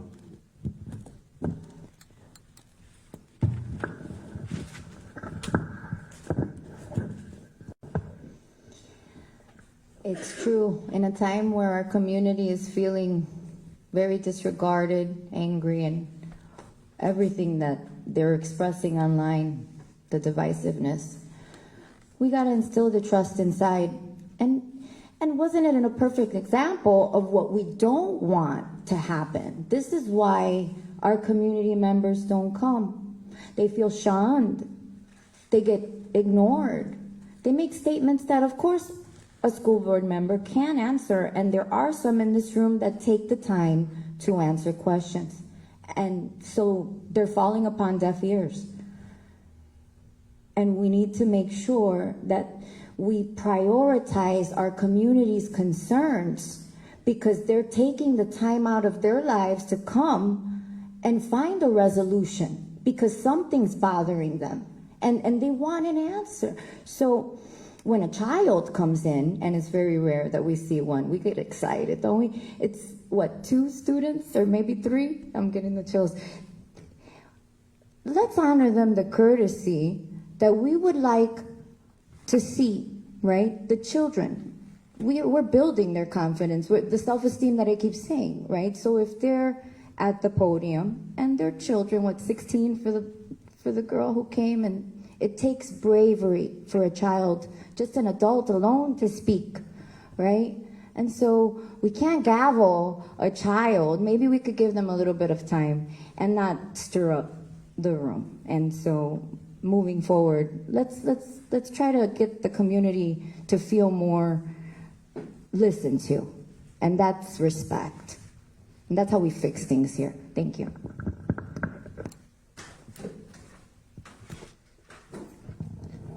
Es cierto que estamos en un tiempo que la comunidad se está expresando de una manera que se sienten que no hay respeto. La comunidad se siente olvidado, rechazado de este board. Lo que ellos dicen está cayendo en oídos que no están escuchando. La comunidad viene, tiene preguntas, hablan y no hay respuesta a lo que están preguntando. Más cuando vienen los niños a hablar con nosotros, nos sentimos emocionados cuando vemos un niño que tiene esa seguridad para venir a hablar con nosotros. No vemos muchos niños que vienen a hablar con nosotros, más o menos de la primaria y secundaria. Cuando ellos vienen a hablar con nosotros, debemos de ser parte de ese desarrollo de ellos mismos para sentirse bien y con confianza para expresarse de la manera que se deben de expresar.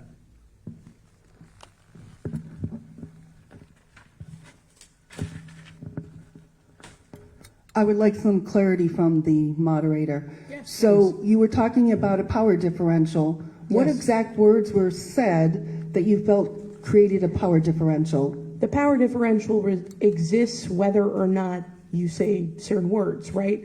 So you're a board member, other people here are candidates, maybe they hold other roles that are elected roles or whatever. No, what words? No, okay, you asked me a question, please allow me to answer. Again, You had asked what words created a power differential. I'm specifying here the power differential is the foundational basis of the concern. When a member of a debate who is a candidate or holds a position uses the term pontificate to describe a comment or question by a community member, that to me is unfair. Would you like me to define the word? Oh, I know what pontificate means, which is why I objected to it. Oh, well, it wasn't meant to be.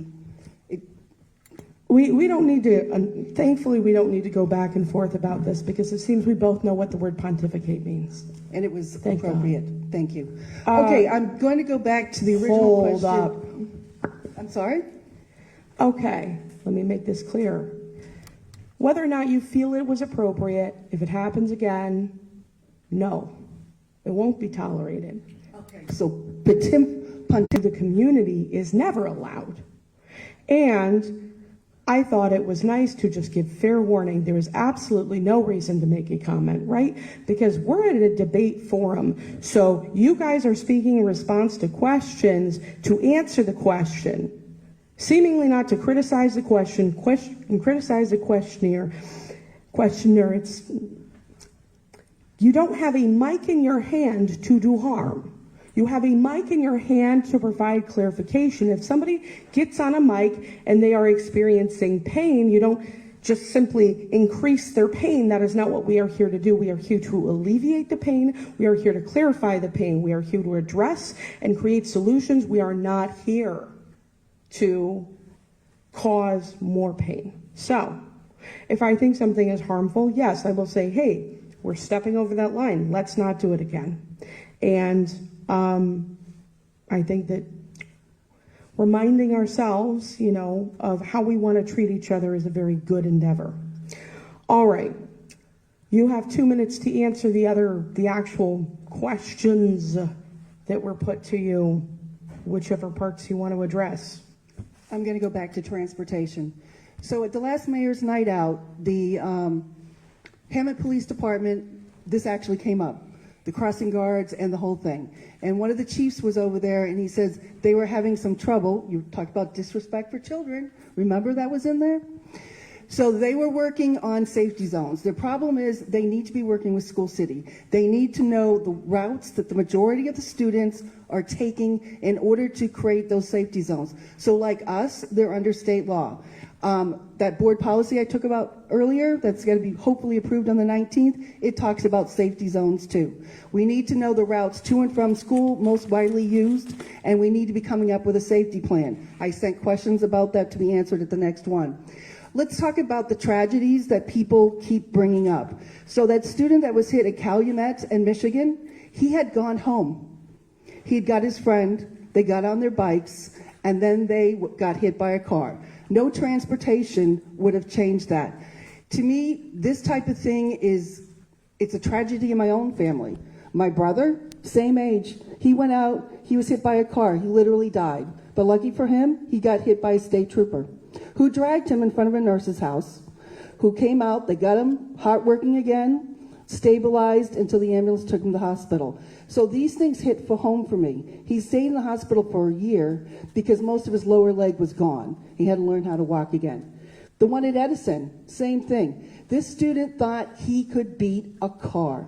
He was right next to it. We received, so everything doesn't given out to the public because this information is private about the student. But the principal responded to the superintendent, and the superintendent responded to the board members. And the student told the principal, I was trying to beat the car. I thought I could beat him. So I ran. Thank you. Yes. So we're going to take a couple more questions from the floor in just a second. I did want to provide, I think we just had something dip out. I did want to provide there was one question that I think was related to this. If anybody wanted to address it in 1 minute, I wanted to throw it on the pot. I'd missed it when I was trying to put all these together. which is how, and if nobody wants to address it, it's fine. If anybody has some final thoughts, and when the one candidate comes back, I'll try to give her a shot at it too. You didn't have a chance to translate, Cindy. I'm so sorry. I will let him translate, Cindy, and then I will do that. La última vez que tuvimos el Noche del Alcalde, estábamos hablando de trabajar con zonas de áreas de seguridad. Para empezar, es ley estatal para tener estas áreas en forma. Debemos de saber las rutas de caminos de los estudiantes de cómo llegan a las escuelas. Debemos de trabajar las escuelas con la ciudad civil para determinar qué áreas debemos de hacer más seguridades para estos niños. Quiero hablar de unos incidentes que no están hablando los derechos bien. El niño del Calumet que le pegaron en el carro, fue lo que pasó, que se fue a su casa, agarró a su amigo, fueron en sus bicicletas y lo pegaron el carro. Transportación no iba a parar este problema, porque lo que pasó fue después de la escuela. Eso es algo que viene serio a mi corazón. Muchos no saben, pero mi hermano, cuando estaban pequeños, le pegó un carro y perdió una de sus piernas. Gracias a Dios que no fue un autobús, porque eso lo hubiera matado. Fue un carro de una patrulla y lo llevó y lo arrastró a la casa de una enfermera y pudieron rescatar su vida y empezar de nuevo su vida, a aprender a cómo caminar con una pierna. Lo que pasó con el niño cerca de la escuela de la Edison fue que el niño quería ganarle al carro y no lo pudo ganar. Eso fue lo que él dijo al principal cuando pasó el incidente. Esto tampoco fue problema de transportación. All right, so if anybody wants to take a 1-minute shot at this one, because it's so related and I had forgotten to include it with the others, what will you do to ensure that board meetings will be a positive experience for the community instead of the status quo? Do we have any takers on that right now? We have one. Okay, translate. ¿Qué vas a hacer para que estas juntas del board pueden hacer más?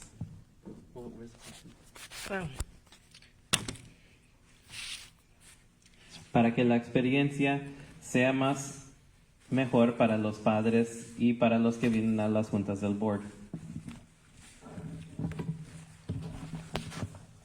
Oh, you want one too? When Melissa comes back, we can offer her the same at some point. Do you also want 1 minute? Oh. No. Listen, I'm just trying to get an idea if you're raising your hand. Are you raising? I mean, I thought nobody was going to come, and I thought that somebody should. I did. I literally have it. Let's all do it. Why not? I'm not going to compel them. Cindy, you start with your 1 minute, and then we'll just figure it out from there. We need to bring the kids back to the meetings, but one of the feedbacks, and we're hearing that tonight, is that they're afraid that during public comment by the public, that the children are not going to be comfortable. So not even last year, it ended last year, the year before, children came every single board meeting and they did the Pledge of Allegiance. We had special recognition for Science Olympiad, Legos. The only special recognition last year was chess. So we need to bring those things back, talk about our students in positive ways, and make sure they feel it's a safe place to be. Okay. You want a minute? I just want this one. Lo que quiero hacer es regresar los niños a las juntas. No nomás es tener el momento que los niños pueden presentar su expresión y comentar, pero a levantar a estos niños a lo que saben hacer y a celebrar lo que hacen. Por ejemplo, que hagan el juro de la bandera, o celebrar a los niños que están en programas, por ejemplo, en Lego robóticos o en el ajedrez. El año pasado solo hicimos el juro de la bandera y ajedrez. Debemos involucrar a los niños también más en estas juntas. Do you want a minute on this one? Okay. Yeah, I think that, just listening to the community now and making them feel more welcome is a start.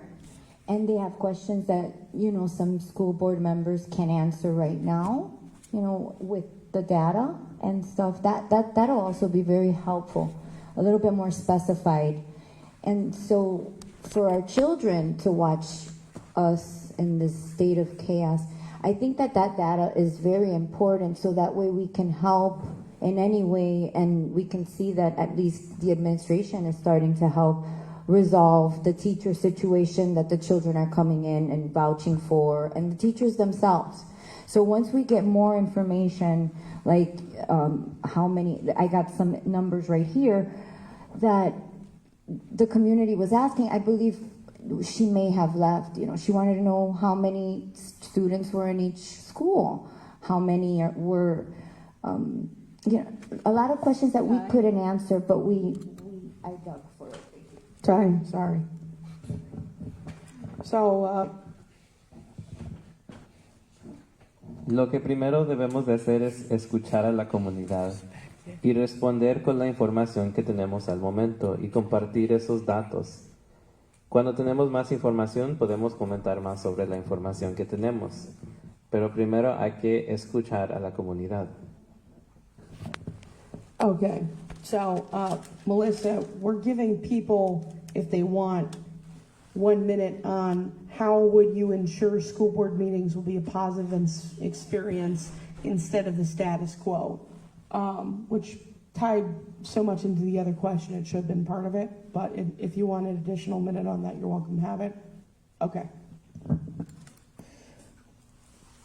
I think that we, as board members, really need to get back into the schools.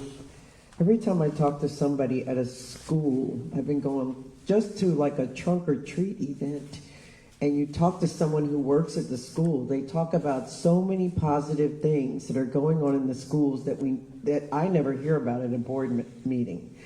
I don't know if they're afraid to bring information to the board meeting. I wouldn't be surprised.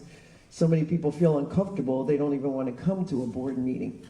So I think if we go to them and get that information where we can praise our kids, I think we can get more kids to come back to the board meeting. But we need families too. I mean, not just kids, but it would be nice to see children being respected and honored at a board meeting.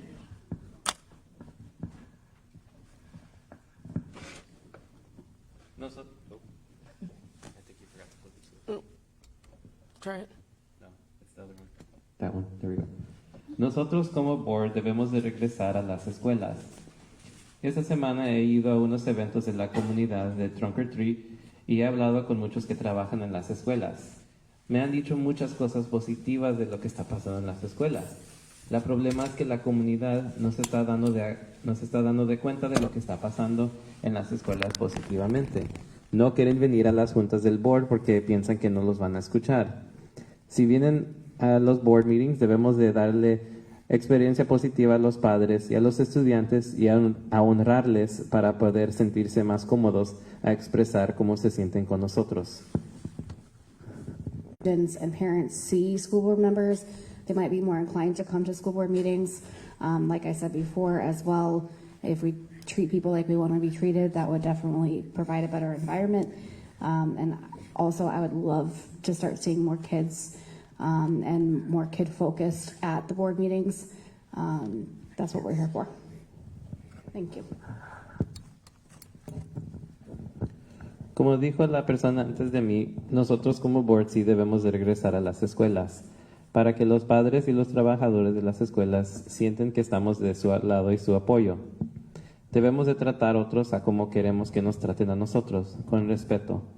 Gracias. Okay, I think we had 2 questions from the floor.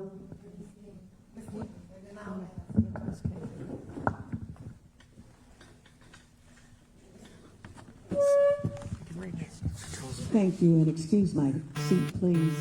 My question is directed to Trustee Murphy, who is currently the president of the board. At the last school board meeting, I'm just going to talk about the elephant in the room.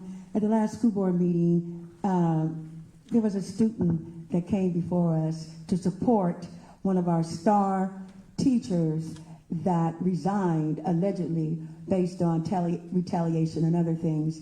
And she was just there to support her teacher. As she was speaking, Trustee Murphy, you literally took that gavel because you said she was over the 3-minute time, and after that, pandemonium came. You are campaigning on education is civil rights. How do you separate your campaign speech and that type of behavior at the school board meeting? We recessed, we came back, one of the trustees was trying to question what happened. You gavelled her down and adjourned the meeting without properly doing it. Could you please explain that? Thank you. Quiero hablar sobre el evento que pasó en la última junta del board, donde la señora Murphy le pegó con el martillo para parar la niña que estaba hablando. Tú dices que tu campaña es sobre la educación es un derecho civil, pero ¿cómo puedes diferenciar lo que pasó ahí con lo que tú tienes de tu plan? Cuando la niña pasó de sus 3 minutos, tú le empezaste a pegar con el martillo para que se callara. Y después empezó todos los problemas con la gente en la junta. Cuando regresamos al board después de un momento de recreo, paraste a otra persona del board haciendo preguntas de lo que pasó y paraste la junta. Por favor, ¿puedes explicar de lo que pasó en ese momento?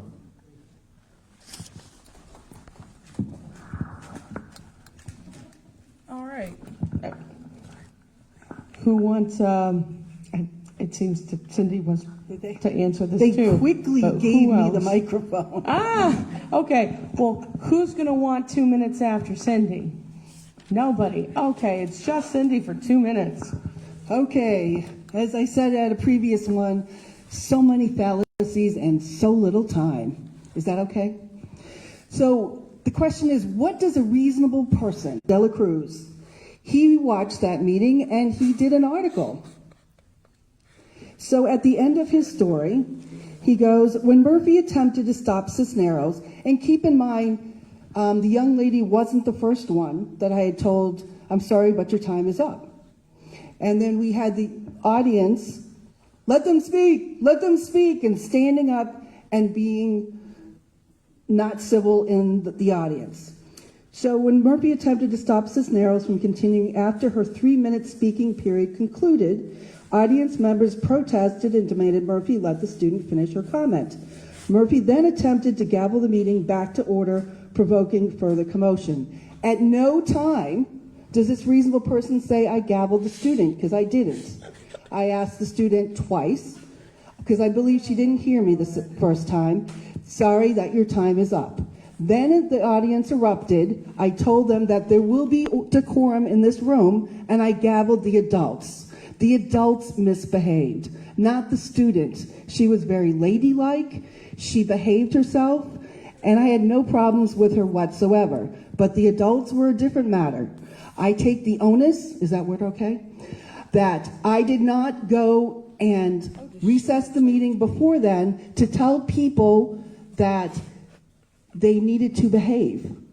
By not doing it sooner, it got worse and worse, and then we had the explosion. So everything that was just said with the question did not occur. The Times article has it correct. Thank you.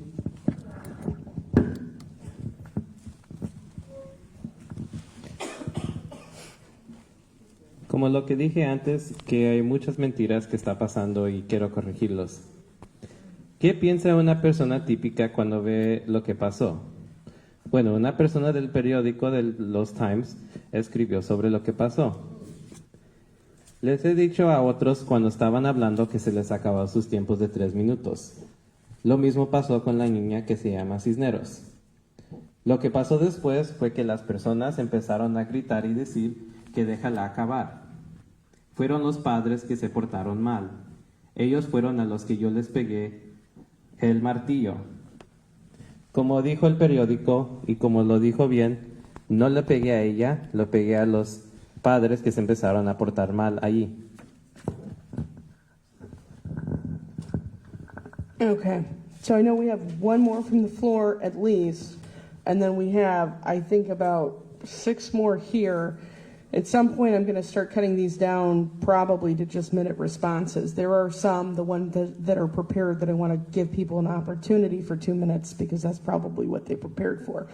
Do you want to come up? Okay. But as an aside, thankfully as a moderator, I cannot be provoked. You can take shots at me all day, Cindy. So we can pretend I don't know the word onus, or we can say other things. Thankfully, at the end of the day, also, God knows. Good evening, ladies. My name is Leslie Campbell, and I am a School City of Hammond worker for 32 years in the support staff. My question is to you ladies. We got an email this past week that we are no longer in an association. The teachers have a union. We have an association, the support staff. So we got an email this past week that's basically stating that we are no longer in the association, meaning that if anything is happening to us, we have nothing to fight for, no one to fight for us. So basically, we're on our own. If something comes down, we're standing on our own to fight for ourselves. And we've had an association since I've been there 32 years. So my question is to you ladies, what are you going to do for the support staff? I know everything, the teachers come first. I understand that. But we support the teachers. We're in the classrooms, okay? And I've been in the classroom for 32 years. I've been in the classroom. And I work with all types of students. So my question is, what are you going to do to support us? Also, just like the teachers get stipends, everyone gets stipends. I understand there may not be money or what have you, but it's us too. Because in the summertime, we don't get paid. We don't get paid in summer. The 2 days that we have for fall break, we don't get paid. We don't get paid for when we vote. When we go to vote, we're not getting paid. So a lot of times things just go right on out the door with us, and no one, never wants to come up and say anything because everyone was scared, but I used to be like that, but now I said it's time for a change. If I'm going to stay here, I got to make a change, or I can make a change to leave the district. Thank you. Mi nombre es Leslie Campbell y yo he trabajado aquí 32 años en la Distrito de Escuela de Ciudad de Hammond. Yo soy parte del equipo de soportes. Esta semana nos llegó un correo electrónico a nosotros que no tenemos asociación como los maestros tienen unión. Antes teníamos una asociación siempre desde lo que yo he estado aquí, pero ahora nos dijeron que no podemos tener ese grupo. Si algo nos pasa a nosotros de soportes, por ejemplo, el dinero que le dan a los maestros no siempre nos dan a nosotros, y nosotros somos parte del salón y nos deben compartir también un porcentaje. Por ejemplo, en día de elecciones les pagan a los maestros ese día y a nosotros no. Eso se me hace muy injusto. ¿Qué van a hacer para los del equipo de soportes? All right. Who wants this? Okay. Everybody. Okay. Hopefully it's okay. We can keep it to 1 minute. I'm going to do, when we have the 3 prepared ones, you can have an option for 2 at that point, but just because of time, I want to make sure we respect people's time. All right, 1 minute good with everybody in this room? Okay, cool. All right. Who has the mic in front of them? It's in the middle. Oh, well, somebody grab it and get started then. 1 minute? Yeah, sure. That works too. Lake County is a union county. There's nothing from stopping anybody from joining our union. That's what transportation did. Transportation joined Teamsters.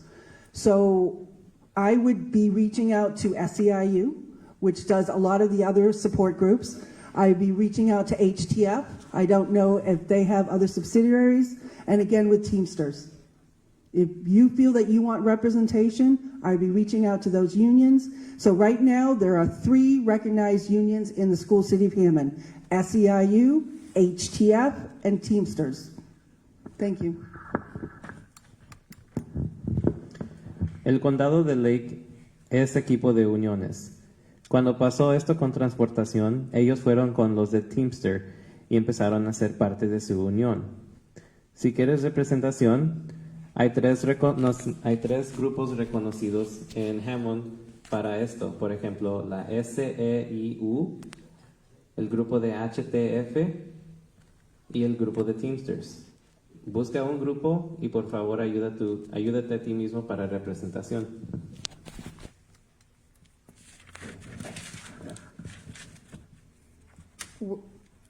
With regard to the supports, I have the email here that was forwarded to me, and while I do believe that maker of dissolvement, I'm gonna find out more, because association, union, whatever, not when there's ties, long-standing ties that are there, and seemingly that it's not being, we need a little more for you. You're not going to be without pay on certain. It's seeming unequal there.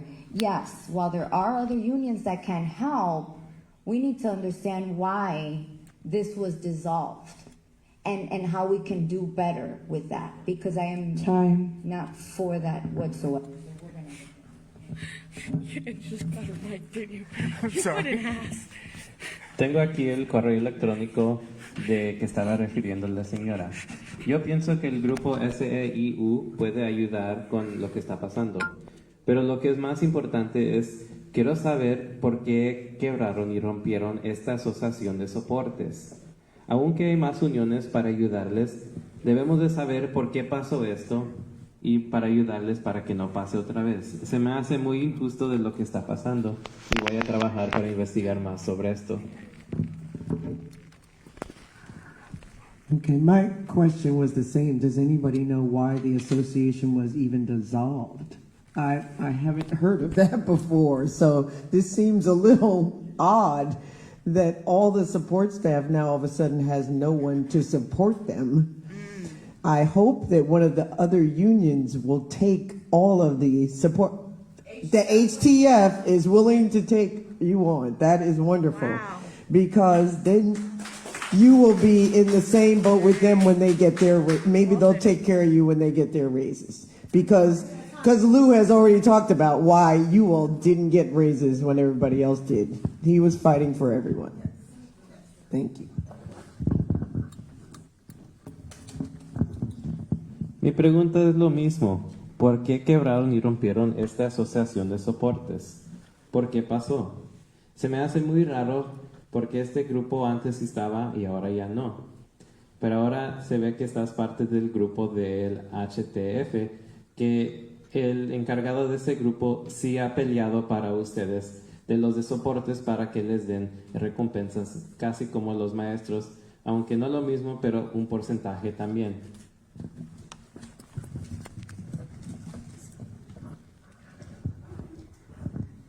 Not to sound like a broken record, I'm going to repeat the same sentiment that they said, so I'm not going to completely repeat it. I want to touch on something you said. I know I have nothing to do with it, but I'm so sorry that you guys feel that way, that you cannot speak up. Please know that's one of my goals, that you will never have to feel that way. But again, to go back to the actual question, we definitely have to look into and see what happened, and I'm so glad that they're stepping up and supporting you.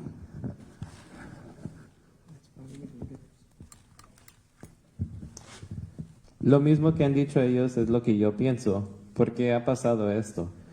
Pero también quiero hablar sobre algo de lo que dijiste. Mis pésames en lo que te sientes así, que nadie te quiere ayudar y responder. Mi meta cuando estoy en el board es a darle esa experiencia. The prepared questions first, and then we'll do the questions that came from the floor that were written, and then we'll do the last of the online questions, and everything but the prepared we'll do 1 minute to prepared. I'd like to give people an option, again, for both.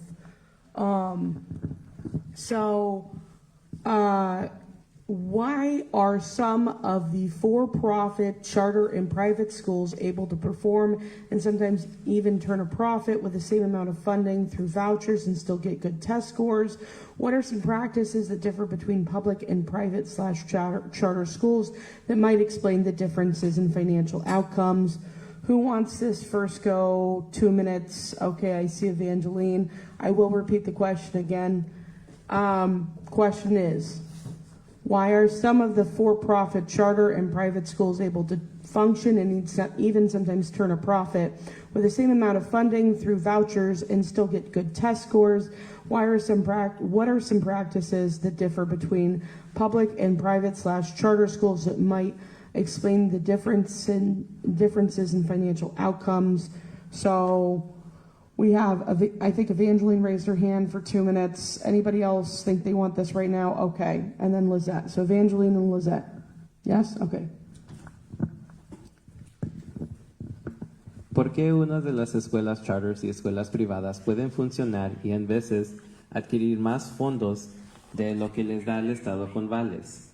Todavía tienen calificaciones buenas en las pruebas que les dan.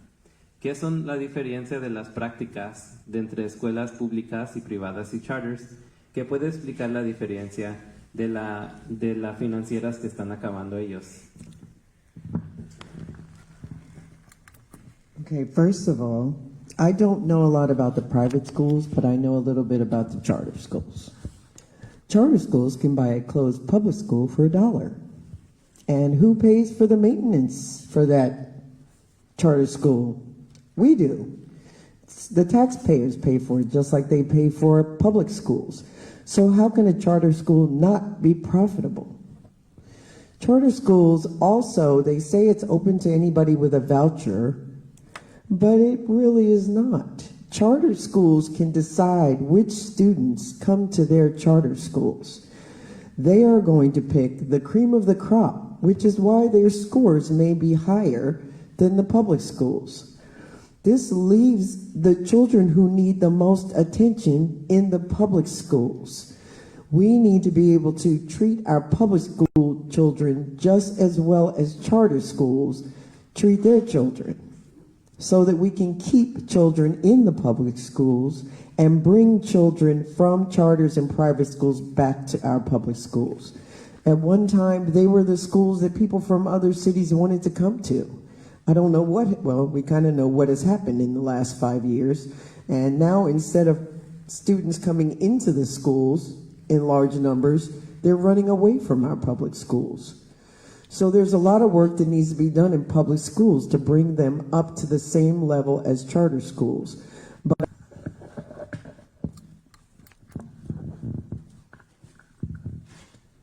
No sé mucho de las escuelas privadas, pero sé de las escuelas charters. Para empezar, ellos pueden comprar escuelas viejas para $1. ¿Cómo uno no puede agarrar dinero así cuando empiezan de buena onda? Las escuelas charters pueden rechazar alumnos y agarrar a los estudiantes que quieran. Por cierto, ellos van a agarrar a los estudiantes que son buenos. Hay que nuestras escuelas empiecen a regresar a los estudiantes. Antes venían a nuestras escuelas y ahora se están yendo. Es difícil mantener maestros y más difícil mantener estudiantes buenos.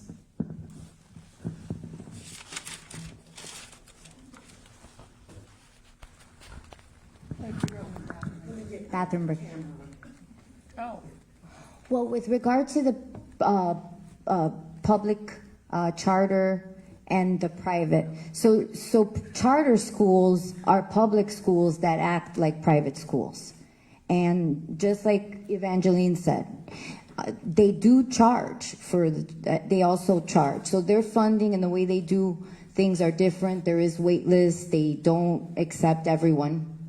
And so they do work a little bit different. They also get funds from the state. All three do. As far as private schools, they kind of have their own governing. They don't need to report to the state. They charge a lot, and they do all kinds of things to get funds for available for the children. So that's how they work. As far as the charter schools, it's a little bit scary, right? Because we have schools here that are up for grabs, and we do not want our children limited education. And I'm opposed to that dollar law too. That something has to change with that one. And if we have to go and bring a couple government elected officials with us, we should. I think changes are going to be happening in January, because that's usually what everybody starts changing these laws, and we can work from there. But selling a building for $1, that's just not going to work for our community. And the school city of Hammond is the first employer here for the city, and Purdue being the second. I would like to see the school city of Hammond Public Schools to stay the first employer here for our cities. And in order to do that, we have to keep low enrollment from happening, keep getting the children to attend, and the only way to do that is by keeping the quality up par. You know, the teachers, the staff, you know, this isn't a business. So let's get back to doing what education does. Thank you.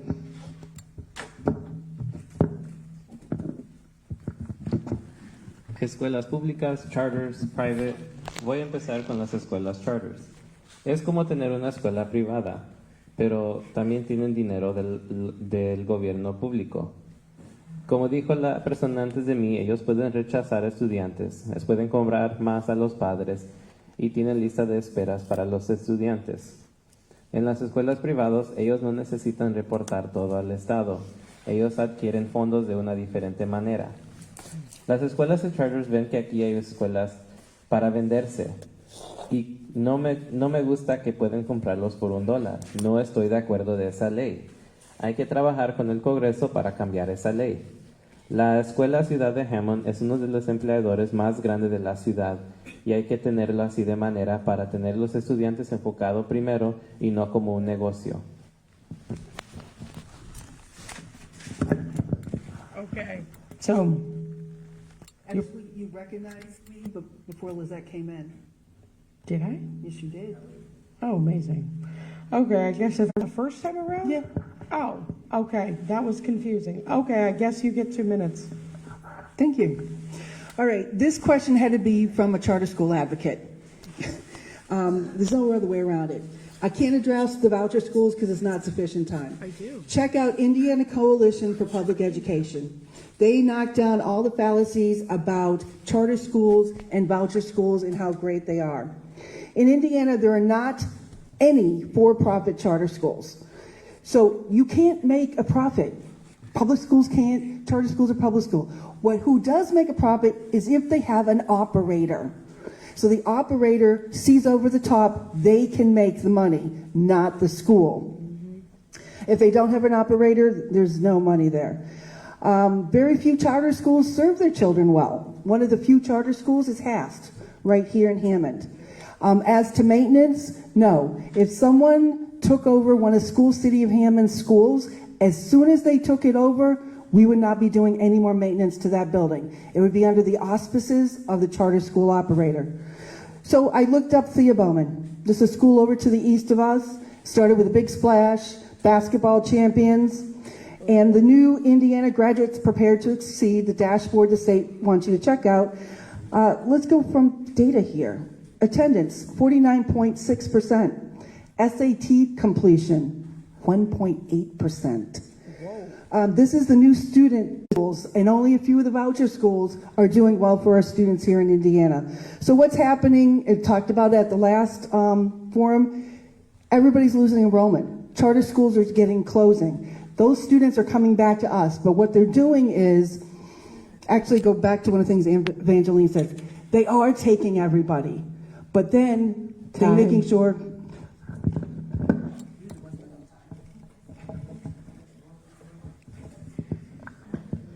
Por cierto que esa pregunta viene de alguien que trabaja o está de acuerdo con las escuelas charters. Si buscas el grupo que se llama la Coalición de Indiana de Educación, ellos ayudan para para no decir las mentiras y para decir la verdad de lo que está pasando. Por ejemplo, aquí en el estado de Indiana no es legal que haya escuelas que hagan dinero. Lo que sí pasa es que hay un operador sobre las escuelas que ellos sí pueden hacer el dinero, pero no las escuelas individualmente. Las escuelas de charter no le están ayudando como piensas a los estudiantes. Voy a dar ejemplo de la escuela Via Bowman que está en Gary. Ellos tienen una asistencia de 49% de estudiantes que van a la escuela. Y de esos estudiantes, solo 1.8% de estudiantes toman la prueba de SAT. Ese es un problema grande. Sus programas de colegio y de carrera solo tienen asistencias de 1. All right, so we had 3 of you who commented on this already. Any final thoughts for this one? Okay, 1 minute for you, Missy.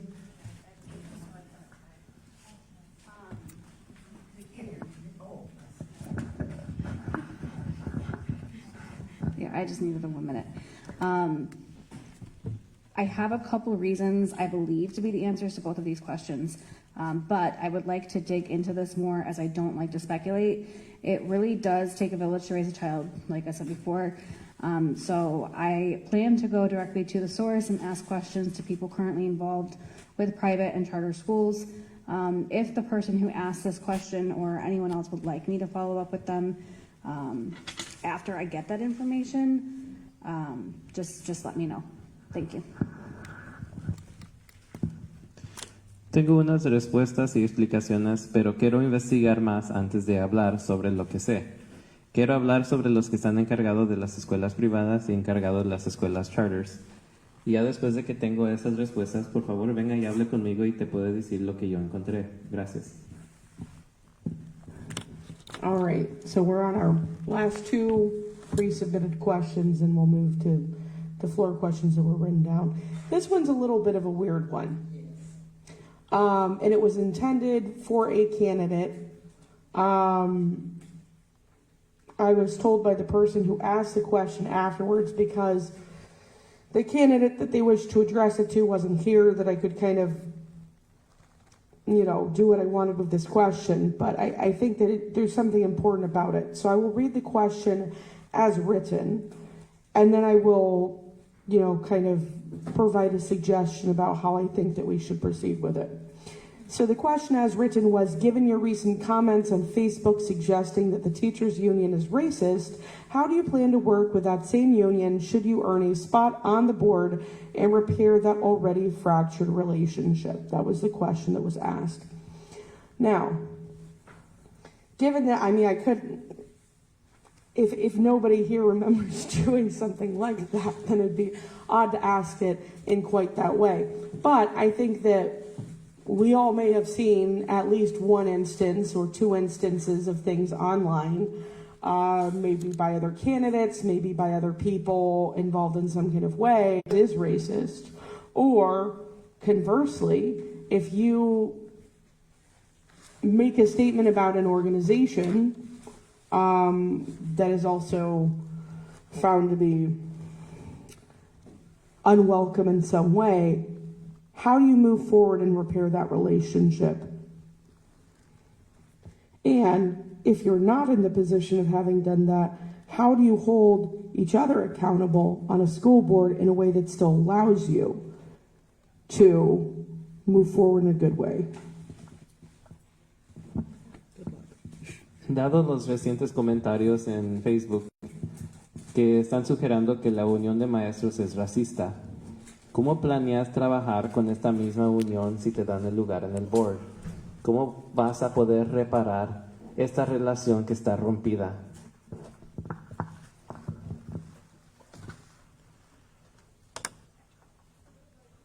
Go ahead, Evangeline. So, Evangeline, you want 2 minutes. Lizette, you want 2 minutes. Okay. I would just like to say that I did not bring up this question because the Teachers Federation is supporting me as a candidate. So I just don't see that racist thing. And I think if someone steps out of line, the board needs to address it. You can't just let it go, because then again, you are disconnecting yourself from the community, every community. So that is totally unacceptable. And I think that needs to be publicly addressed in a unified way by the board.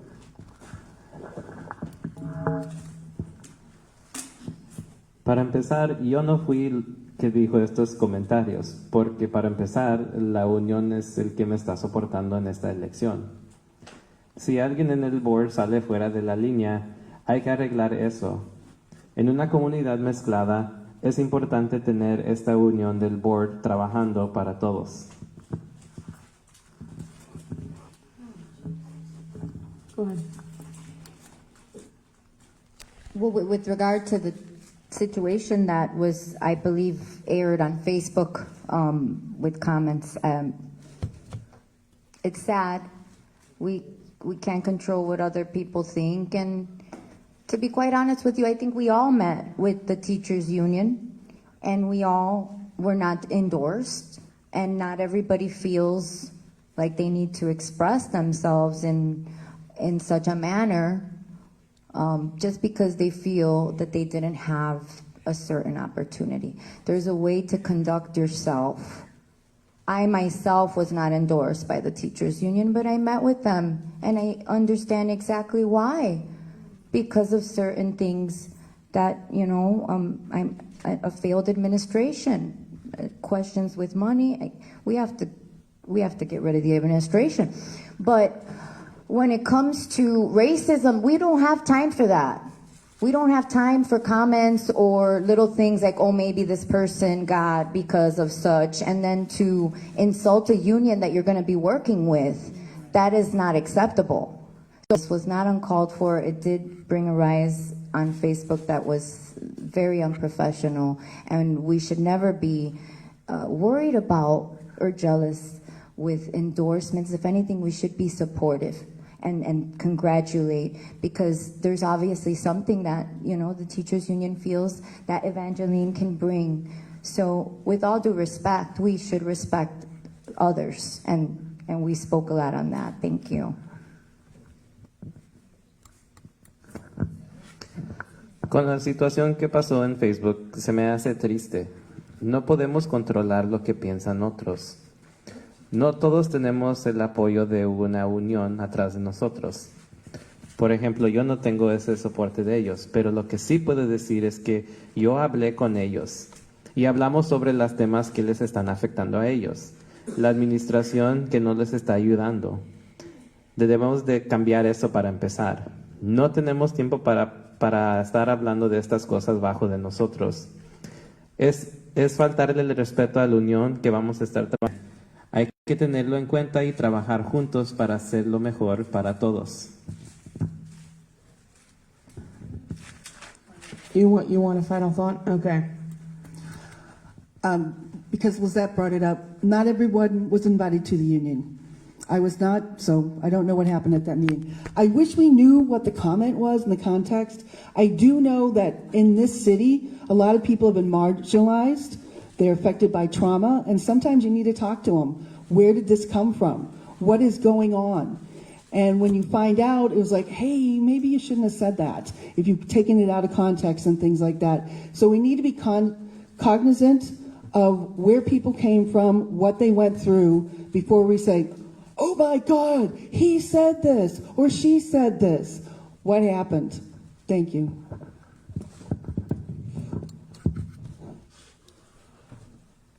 No todos tenemos la invitación de la unión y eso no es problema, pero lo que sí es problema es tomar cosas afuera de contexto. Hay muchas personas que tienen trauma y lo toman eso como un momento para expresarse. Y debemos de estar preguntándoles, ¿qué está pasando? ¿Por qué están de esta manera? A lo mejor no lo hubieran dicho si alguien hubiera hablado con ellos antes. Debemos de tomar en cuenta de dónde viene la persona mentalmente y de qué querían expresar en ese momento. No tomar cosas afuera de contexto. Gracias. Okay. So we have one last prepared person. Oh, I'm so sorry. I didn't see you the second.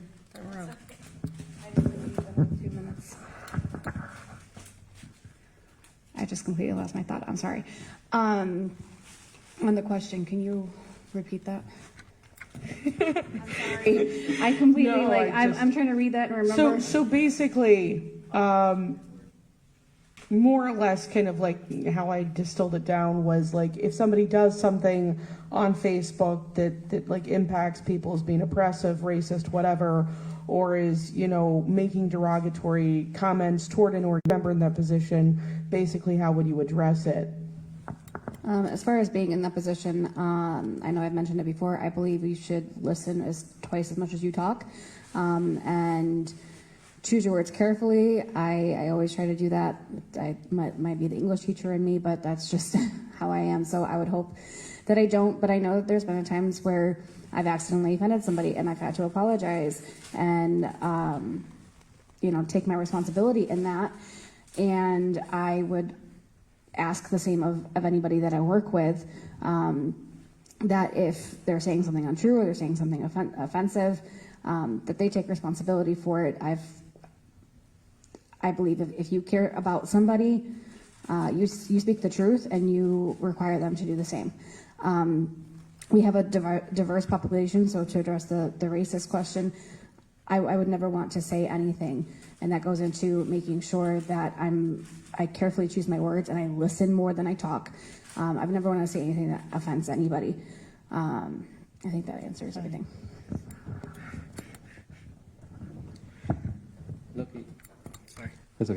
Lo que yo siempre pienso es que hay que escuchar 2 veces más de lo que hablamos.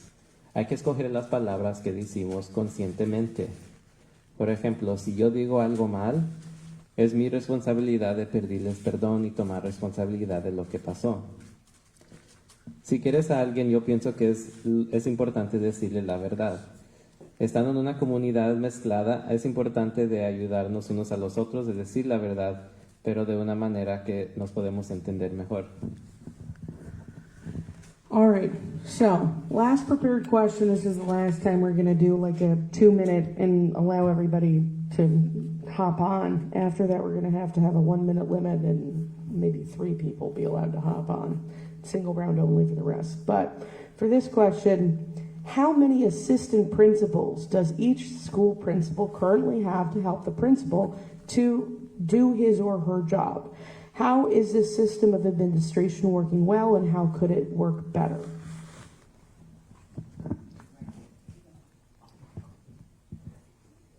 ¿Cuántos principales asistentes tiene cada escuela? ¿Y cómo les ayuda al principal a hacer su trabajo? ¿Cómo está trabajando este sistema de administradores? ¿Si está trabajando bien o qué podemos hacer para que trabaje mejor? All right. We see 1 Missy for this question. Cindy, Lizette. Okay, so 3 of you and that's it? Okay, for now, okay. 2 minutes. Most schools currently have 1 assistant principal. I know that Franklin currently has just the 1 principal. They don't have any assistants, which is definitely a huge problem. When I'm in these schools, they're never available because they're always dealing with something. So that's the buildings that have an assistant principal. I'm in Franklin. I've been in Franklin. But Hammond Central, they have 1 dean that I know of. I thought they had more, but I'll have to check back into that. But I know that they have 1 that I know of. In addition to the assistant principal. For the second part of this question, I would like to ask that question to the building admins. As I stated, clearly 1 person for admin in a building is not enough. And honestly, from what I see when I'm in the buildings, 2 it's a lot. I'm even 2 people. Even when I'm in Scott and I see the principal, assistant principal, and dean all dealing with different things. As for the other question, if the person who asked this question or anyone else would like me to follow up with them, once I get the needed information, please let me know. But I would definitely like to ask that question to the building admins who are actually dealing with this.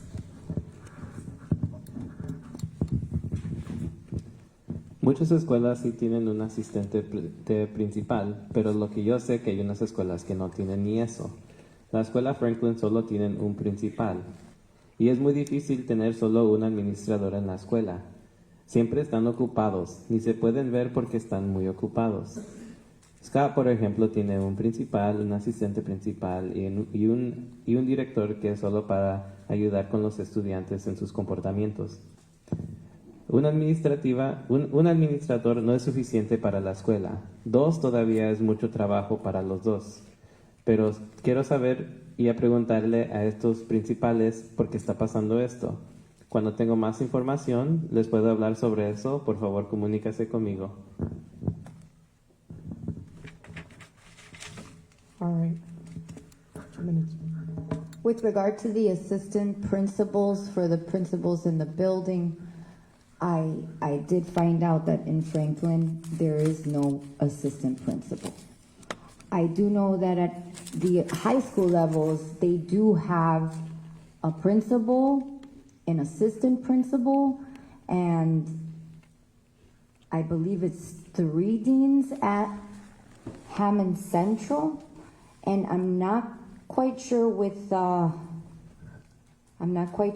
Morton High. I don't want to confirm. I also see they may be having some deans of students as assistants to assistant principals in the high schools. And so the middle schools have deans as well, but there's seemingly a very big lack happening here at Franklin.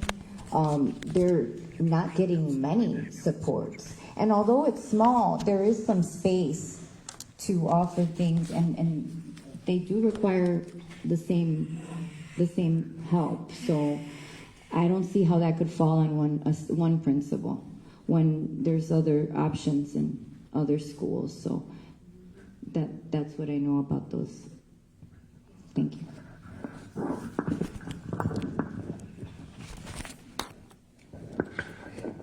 Sobre tener asistente principal, yo sé que la Franklin no tiene en las escuelas secundarias de los estudiantes. No estoy seguro de lo que está pasando en Morton, no quiero decir sin saber. Pero, por ejemplo, en Franklin no les están dando los soportes que les deben de dar. Aunque son más pequeños, se les deben de ofrecer a los estudiantes los mismos de soportes que les dan a cualquier otro estudiante en las escuelas.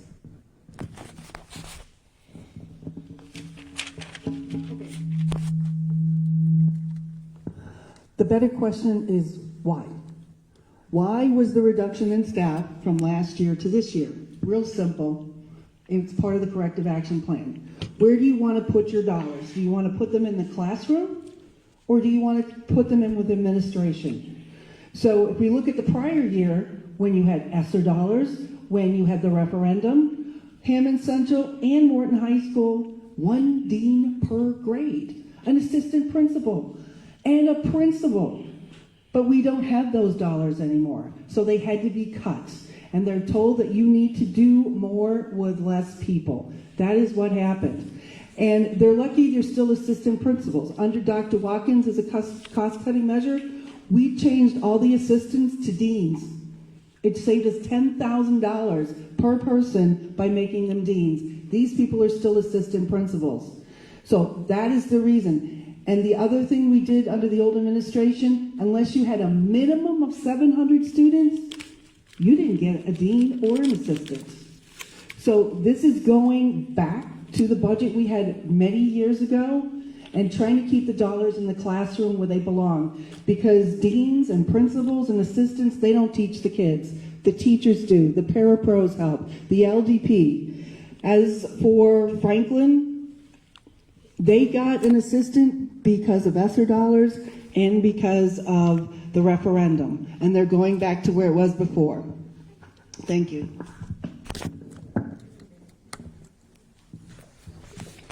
La pregunta mejor es ¿por qué? ¿Por qué no hay más asistentes principales? La respuesta es ¿dónde quieres que se vaya el dinero? Cuando el Estado vino y nos dijo hay que tener un plan para recordar el dinero que no tenemos, eso fue parte del plan.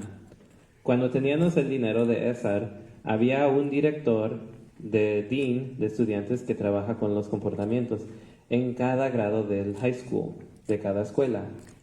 Ya no tenemos ese dinero porque se nos acabó. Cuando estaba el superintendente Watkins, teníamos menos asistentes principales y teníamos más deans, que son los que trabajan con comportamientos, porque les pagaban un poquito menos y nos ahorraron mucho dinero. Se ve que estamos regresando a ese plan para recordar más dinero de lo que no tenemos. Pero lo más importante es que queremos que el dinero que se vaya al salón. You want a minute? Okay.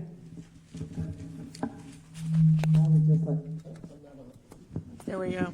I would just like to say that I realize that there are budget issues, but principals and assistant principals are kind of important to a school, especially when, in some cases, your assistant principal has to be the nurse. When you don't have a nurse in this school, now you've got one person doing two jobs, and as everyone is saying, they're already stretched so thin. I just think even though they're not teaching the kids directly, they are the, you know, if you have to cut, I understand that you have to cut some jobs. I just don't think an assistant principal and a principal are probably the best place to cut. Quiero decir que sabemos que hay problemas financieros en el distrito, pero es muy importante tener los principales y los asistentes de los principales.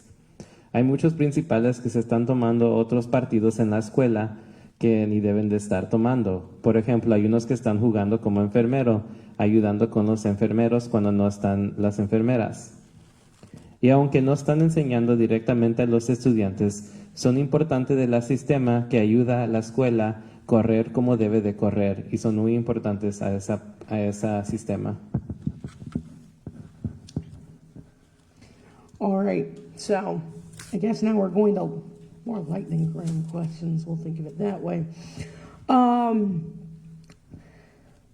So I'm going to go with something that I think is kind of topical to this and maybe things that you've already covered, so maybe not everybody wants to speak. Let's have a maximum of 3 people. So whoever gets first three people that get their hands up first, okay? The referendum got defeated. Where are cuts going to be made?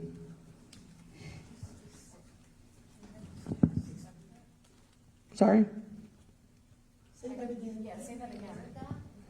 The referendum got defeated. Where are cuts going to be made? I assume they mean, where are you going to make cuts in the budget now that the referendum got defeated? We can't really answer that. We don't know. Okay.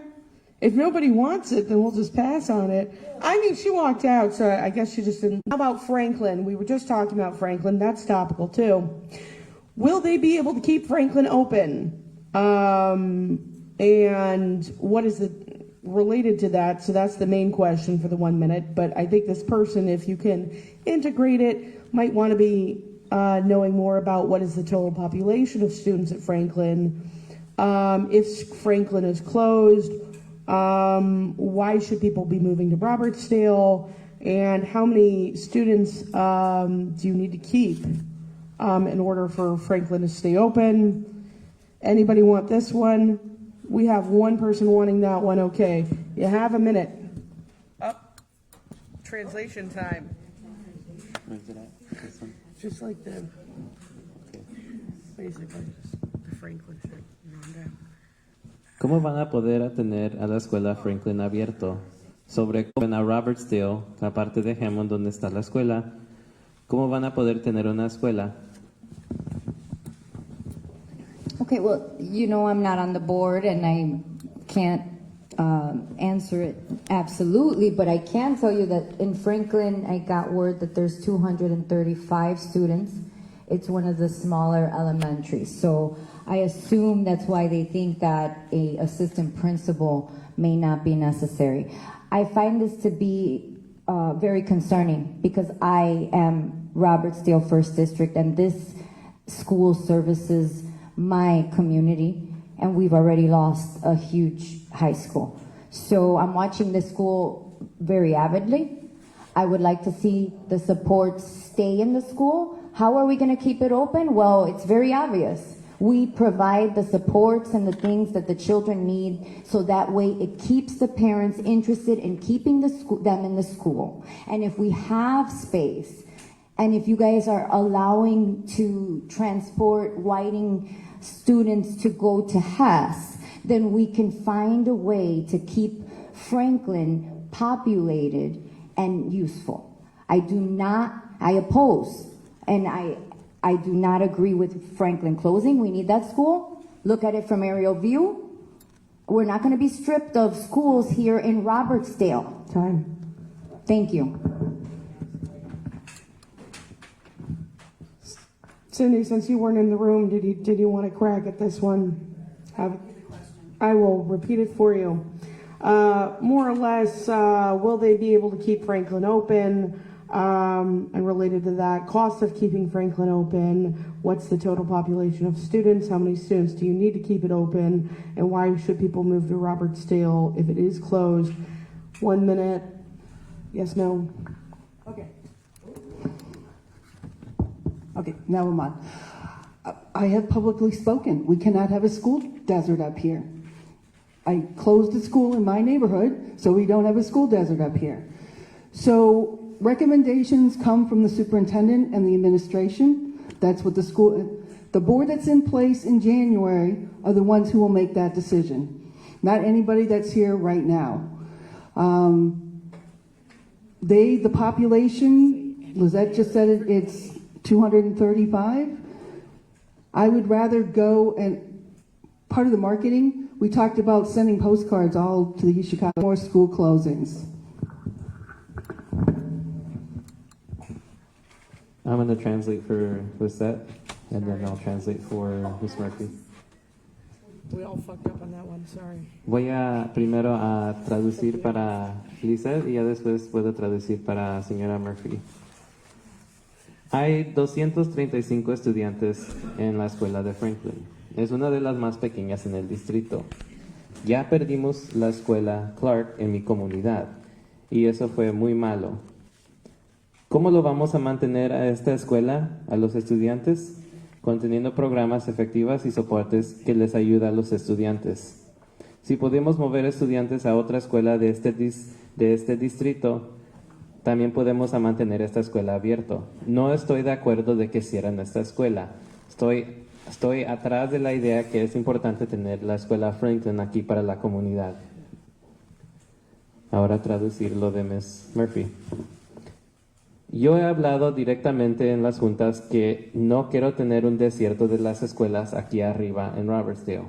Yo dije eso en frente del board, pero lo que no sabemos y lo que deben de saber es que aquí las personas que están hablando no hacemos esa decisión.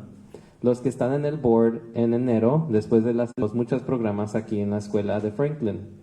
Aunque se enojen los del otro distrito, esto es una pelea para los estudiantes para mantener nuestras escuelas con estudiantes para que se mantengan abiertas.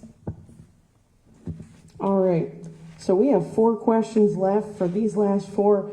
I think I even want to just do 30 seconds. And yeah, first 2 people to raise their hand, how about that? They're pretty straightforward. Okay, can you articulate the function of the board? ¿Puedes articular la función de lo que es este board? All right, I saw Evangeline, I saw Lizette. All right, the board makes decisions on the hiring and firing of this superintendent, makes policy, but number 1 is to focus on the kids.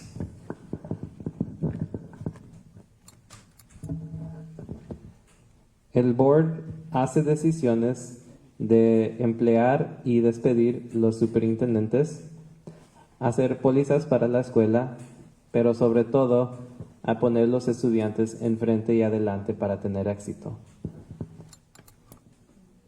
Go ahead, Lizette.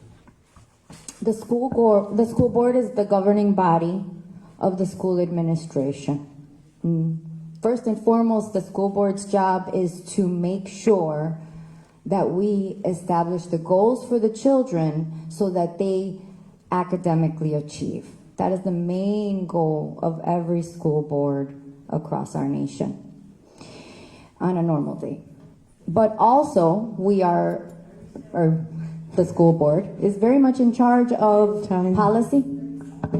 30 seconds. Yeah, they're all 30-second ones now. You did great.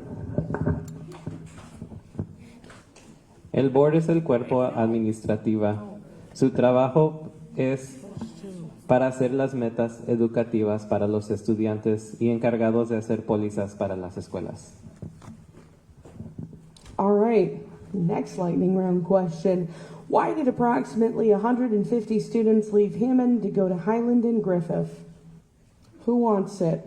First two hands up. No hands up at all. Okay, I'm good with it. Oh, there's one. Oh, one hand up. ¿Por qué se fueron 150 estudiantes a los distritos de Highland y de Griffith? They went over because of the academic success that they're achieving. When we're in the single digits in reading and math, and they're over there in Munster doing 47% in reading, half their capacity. I mean, they want their children to be educated to the best. I mean, that's just one. Thank you. Retain teachers. First two hands. Who wants it? Anybody? Going once, going twice. Missy, is that a hand? I can't even figure it out. Okay, Lizette. Missy and Lizette. Okay, go. ¿Qué vas a hacer para mantener los maestros aquí en Hammond? Retaining teachers. So, like I said, we need to get the budget going, and I'd like that to primarily, not that I don't think of support staff, but because the students need teachers. So, I would like to give them a higher incentive and branch from there and generate more jobs, bring the qualified ones back. Thank you. Go ahead, Missy. I think to start to actually listen to when teachers express what's going on and what their concerns are, not requiring mandatory meetings that are outside their contract time, and not being disrespectful. Okay, last question after translation. La primera traducción es para Lizeth. Hay que tener un plan del dinero para los maestros y darles más incentivos para que se quieran quedar y que regresen maestros que se han ido. Traducción de Melissa. Hay que escuchar a los maestros para empezar. Hay que no tener juntas afuera de su tiempo contratados y darles el respeto que deben de tener. Okay, last question. And this one was lengthy, so I'm just going to try to distill it the best I can. What contracts or conflicts of interest might there be between the city officials, and school city of Hammond that might get in the way of operations? ¿Qué contratos o propuestas de contratos tenemos las escuelas de la ciudad con la ciudad civil y cómo nos afectan en las operaciones de las escuelas? Anybody want this one? Evangeline? Anybody else? Nope. Okay. Evangeline, 30 seconds. I just have one thing to say about that. The fact that the money for the buses can't be found, and I don't know if that's due to a conflict or not, but we should be able to find that money because it is there somewhere and somehow it is not being spent where it needs to be spent.